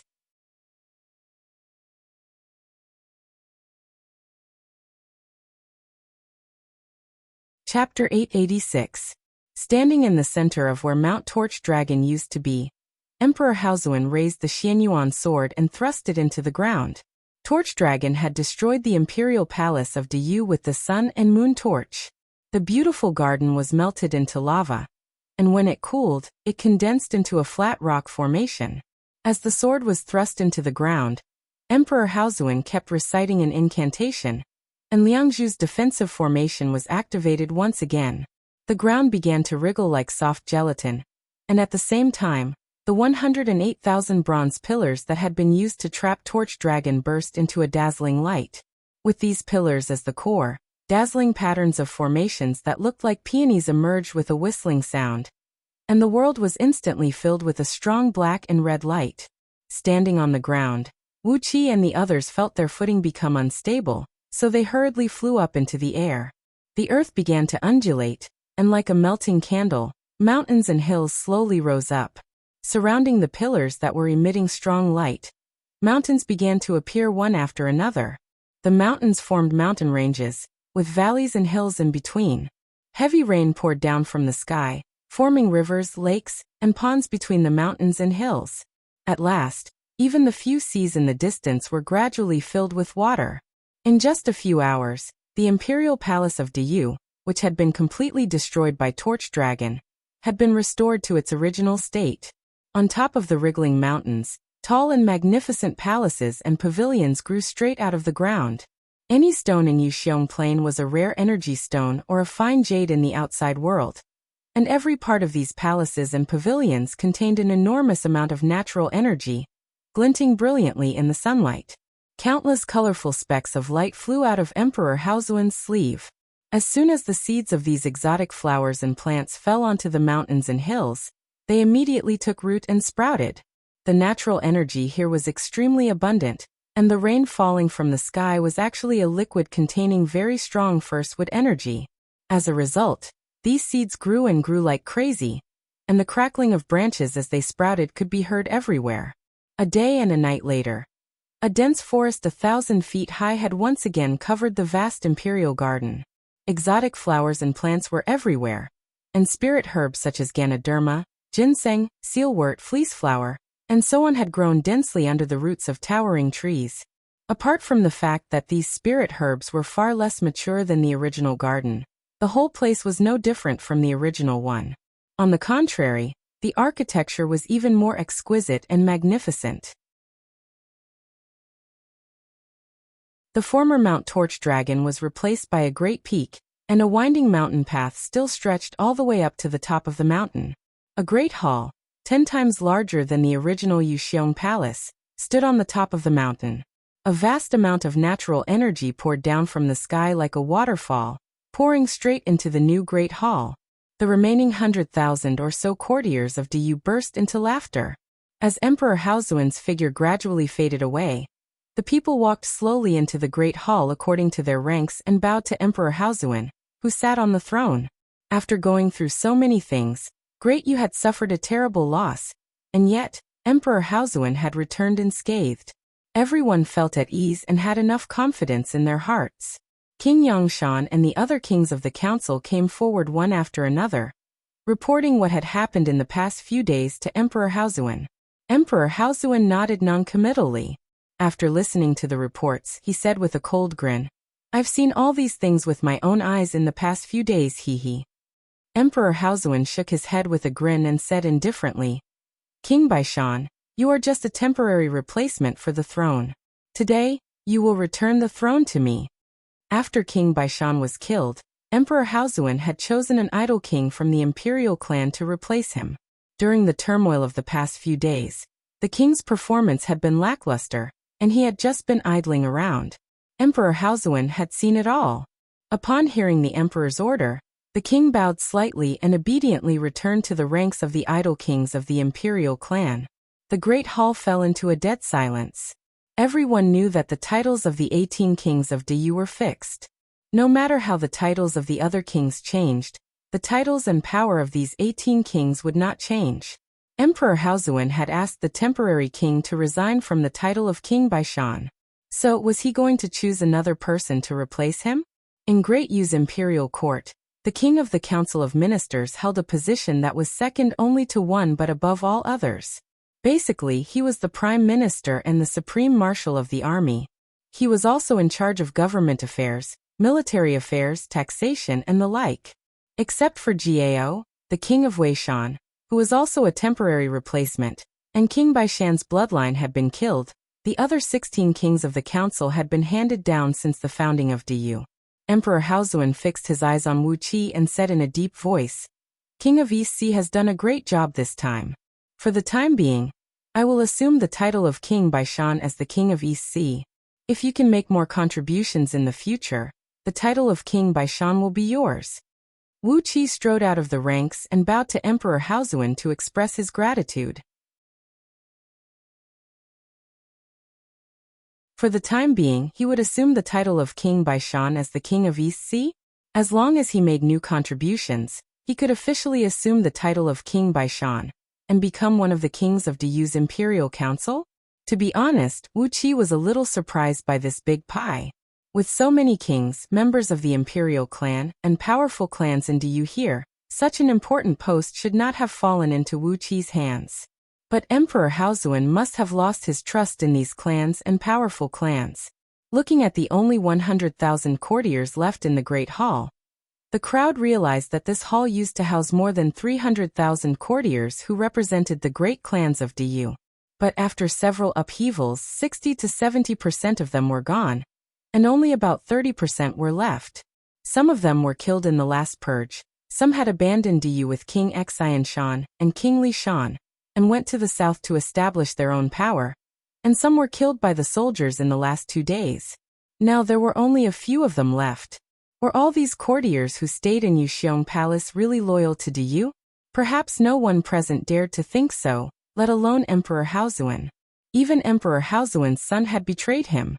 Who could guarantee that there were not 3 to 5, or even 30 to 50,000 courtiers who were spies planted by the Celestial Court or the Buddhist League? Emperor Haozuan's cold and merciless eyes swept across the many courtiers in the Great Hall, and all of them bowed their heads respectfully, not daring to look him in the eye.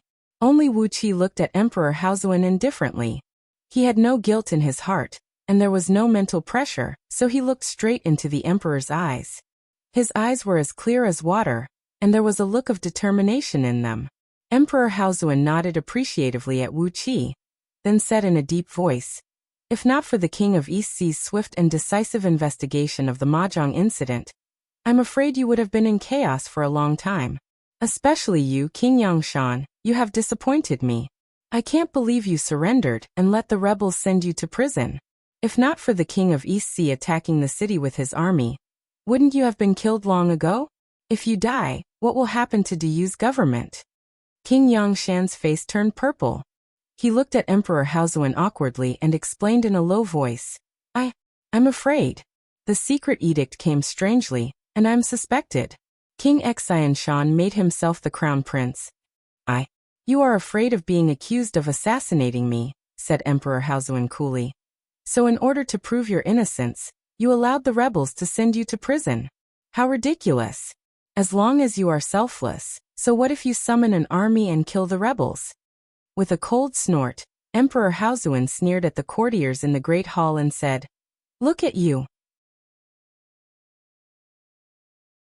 Hasn't you been too peaceful all these years? You have all forgotten the courage of our ancestors. The rebels are committing all kinds of crimes, but you are doing nothing. If not for the King of East Sea's shrewdness and ability to find out what is wrong, you would have given Du's foundation to outsiders." A gray-haired king murmured in a low voice, "We just don't want to break the rules of our ancestors." Emperor Haozuan roared, "Nonsense! What's the use of our ancestors' rules now? With so many members of the imperial clan and powerful clans rebelling, what's the use of our ancestors' rules?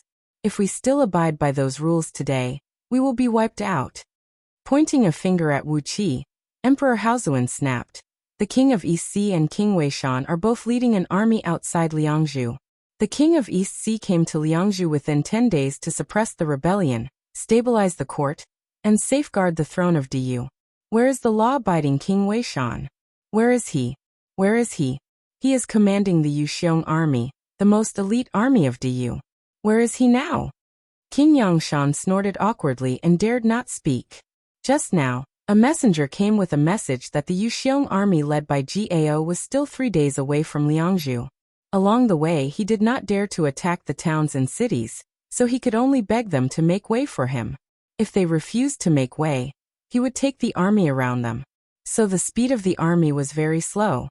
The rebellion in Liangzhu had been quelled, but he was still on his way. Looking at the embarrassed faces of the courtiers, Emperor Haozuan snorted coldly and ordered his men to prepare the imperial edict. Torch Dragon had destroyed the entire palace. Fortunately, many of the eunuchs had cultivation bases, and they were lucky enough to fly into the sky and escape. Therefore, when Emperor Haozuan gave the order, he had a few eunuchs around him. The imperial edicts stored in the palace had been destroyed, so the eunuchs found a piece of black satin, mixed the blood of spirit beasts with cinnabar, and presented it to Emperor Haozuan. Emperor Haozuan personally wrote an imperial edict and gave it to Wuqi, ordering Wuqi to command the army of the East Sea and suppress the eastern region of Du. He could deploy the troops and military supplies in the provinces east of Liangzhu at will. His main responsibility was to suppress the rebellion and kill the rebels, and at the same time, deal with the various means of the Celestial Court and the Buddhist League. In the edict, Emperor Haozuan also gave Wuqi the terrible power to execute without reporting to the higher-ups. He could punish all the civil and military officials in the provinces east of Liangzhu at will. When Wuqi took over the imperial edict, all the civil and military officials in the hall were staring at him with shock in their eyes. There were only a few times in the history of Du that such an edict had been issued, but at that time, it was when the apocalypse of heaven and earth had affected Pangu continent, and the human race was facing a catastrophe. At that time, the human emperor was ordered by the sacred emperor to select good courtiers and valiant generals to fight for survival with all the strength of Du. Today, Emperor Haozuan had given Wuqi such a power. Not to mention how much power Wuqi had gained. The meaning behind it was enough to make one's scalp go numb. Could it be that the human race on Pangu continent was facing a great catastrophe once again?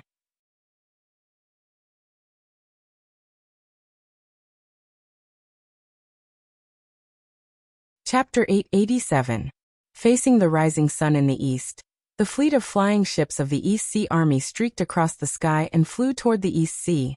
Compared to when they first arrived, the number of flying ships of the East Sea Army had doubled, and they were loaded with more people and more things. As Wuqi was ordered to suppress all the eastern provinces, he needed a lot of ordnance and supplies. Therefore, Emperor Haozuan had supplied him with a lot of raw materials, an expert craftsman. Although Du's imperial clan and aristocratic clans had suffered great losses after the two major upheavals, the low-level craftsmen were not harmed at all. With a wave of his hand, Emperor Haozuan had given Wuqi 2 million skilled craftsmen. Together with their families and relatives, more than 20 million people were going back to the East Sea with Wuqi. Standing triumphantly on the prow of Wuqi's warship, Ao Buzan waved his hands and laughed. I can't believe Lao Tzu gave the human emperor a good beating. Ha ha ha. Lao Tzu's hands are really amazing. I can't believe he actually beat the human emperor. Laughing strangely, Ao Buzan was showing off his glorious achievement of sending Emperor Haozuan flying away with a thunderbolt. Lord Xiansheng and a few others who were clear-headed ignored him. If it were not for the fact that Ao Buzan was Wuqi's mount, the fact that Wuqi had made a great contribution, and the fact that he had a large number of troops at the gate of Liangzhu, the kings of the council would have asked for an imperial edict to chop Ao Buzan into pieces for Ao Buzan's offense against Emperor Haozuan. Yet this fellow was still proud of himself for beating Emperor Haozuan. He wondered how many pedantic subjects of Du were eyeing his head now. It was just that it was difficult to make a move in front of Wuqi, but if Ao Buzan dared to leave Wuqi's side in the future, there might be someone who would sneak up on Ao Buzan and kill him. In his previous life, he had done that to White Emperor's daughter, and was skinned and made into a storage ring. In this life, he had beaten Emperor Haozuan. With how cruel and merciless those oracles of Du were, if he was killed by them, he could only be a toilet bowl for the rest of his life. Therefore Gold Horn and Silver Horn, who were on good terms with Ao Buzan, wisely stayed far away from him. This guy was now a scourge, and they would get themselves into trouble if they got too close to him.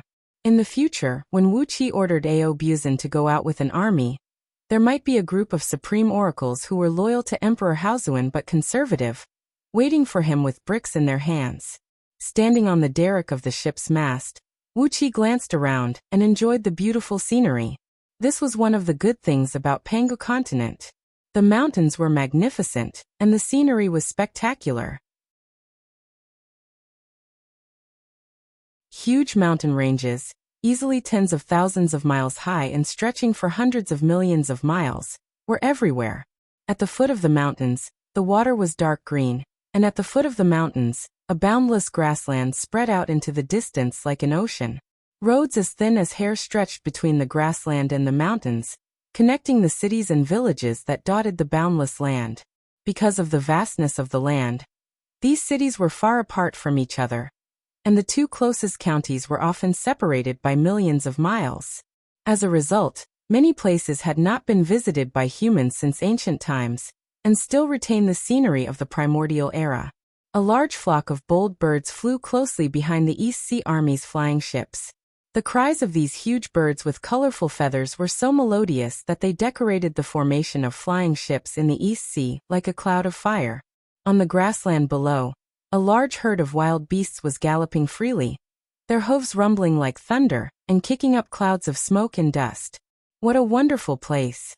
With his arm around Princess Zhongli's waist, Wuqi sighed and said in a low voice, "We can't let those people from the Celestial Court and the Buddhist League do harm to us." Princess Zhongli was also staring at the beautiful scenery in front of her. The primordial Tao of divinity she cultivated was the closest to nature and the laws of heavenly Tao. The impact of this boundless and uninhabited primordial scene was several times stronger than what Wuqi saw. Amidst this boundless and magnificent nature, Princess Zhongli vaguely felt that she had become one with the heaven and earth. Every breath she took was the breathing of the heaven and earth, and every beat of her heart was the beating of the heaven and earth. She had a clear feeling that this part of the world could be turned into her weapon, and she could destroy all her enemies at her will. In the primordial Tao of divinity, all the gods were spirits condensed by the world. Princess Zhongli's mind was integrated with this part of the world. In terms of the degree of being one with the world, even Wuqi was far inferior to Princess Zhongli, who cultivated the primordial Tao of divinity. Wuqi still had to work hard to integrate with the world, while Princess Zhongli herself was a part of this part of the world. The gap between the two was really too big. Feeling Princess Zhongli's aura suddenly become unpredictable, Wuqi narrowed his eyes and smiled. He also integrated his own divine sense into the divine sense that Princess Zhongli had sent out. The two divine senses perfectly and harmoniously integrated into this part of the world. The world was like a flawless crystal without any impurities, and everything was exposed in their hearts. This was a sudden epiphany. Wuqi and Princess Zhongli felt the operation of the heavenly Tao, and they felt the countless laws and spiritual power that made up this world. The infinite spiritual energy that Wuqi had secretly stored in the heaven-refining cauldron slowly flowed out of Wuqi's eyebrows and into their bodies. Their cultivation and spiritual power rose rapidly in this deepest and most essential epiphany. This state lasted for a day and a night, without alarming anyone. Wuqi and Princess Zhongli steadily broke through the first level of the Tao-breaking realm. The Tao-breaking realm was the 6th level, and now the two were on the 5th level together. Wuqi's understanding of the heavenly Tao in his previous life played a very mysterious role in this process. He taught all his understanding to Princess Zhongli, and in turn, Princess Zhongli also fed back her understanding to Wuqi. The world was like a treasure house, and Wuqi and Princess Zhongli gained a lot from it. But this wonderful and indescribable state was suddenly broken by someone. A group of about 100,000 heavenly soldiers and heavenly generals suddenly rushed into the void covered by Wuqi and Princess Zhongli's divine sense like a giant 10,000-watt light bulb, their mouths glowing with a golden light. It was as if a thumb-sized fly had suddenly appeared in a transparent crystal ball, and it was so disgusting that one wanted to vomit. In the chariot surrounded by these celestial soldiers and generals, Lu Bang, whose clothes were disheveled, was caressing a beautiful, naked fairy maiden. Some unknown liquid was slowly flowing between the fairy's legs. Clearly they had just done something good. Princess Zhongli flew into a rage. "Shameless bastards! I'll kill them right now!" she cried out sternly. The 5-colored divine light whistled up, turned into a mountain shrouded in mist, and was about to smash down on Lu Bang's army. With Princess Zhongli's cultivation base of the Tao-breaking realm, this attack was enough to turn Lu Bang and all his subordinates into ashes. But Wuqi clapped his hands and stopped Princess Zhongli in time. He laughed and said in a low voice, "Lu Bang is here to disgust people, isn't he? Well, I'll disgust him too." With a strange laugh, Wuqi pointed a finger out. A beam of blood-red light flew silently into the distance, brushed past the top of a mountain in the distance, and soon disappeared into the back of the mountain range. Just now, Wuqi and Princess Zhongli had covered a very large area with their divine sense. After a full hour, the 100,000 celestial soldiers and generals led by Lu Bang finally stopped in front of the army of the East Sea. A handsome immortal in a purple gold robe flew forward and roared at the army of the East Sea. "Lu Bang, the heavenly god of the Tushita 5 Thunders, the patrolling king of Han, is here. Hurry up and pay your respects." If it were anyone else, They might be polite to this celestial officer, but the man in charge of the front line of the East Sea Army was Baiqi, a homicidal maniac. As soon as the name Liu Bang, King of Han, entered Baiqi's ears, his eyes turned scarlet. Liu Bang, King of Han, is that? He snapped. Before Baiqi could finish his words, Zhang Yi, who was beside him, hastily covered his mouth. The identity of the people of the 6 states was an absolute secret, and it could never be revealed. If Wuxia had not made thorough preparations in Liangzhu, Baiqi, Zhang Yi, and their companions would have been discovered by outsiders, and no one knew what kind of trouble they would have caused. Baiqi struggled to pull out his sword, and was about to chop the celestial officer into pieces, but Zhang Yi hung on Baiqi's arm like a monkey, daring not to let him go. While both men were entangled in a fierce struggle, a deep and gloomy roar came from a distance.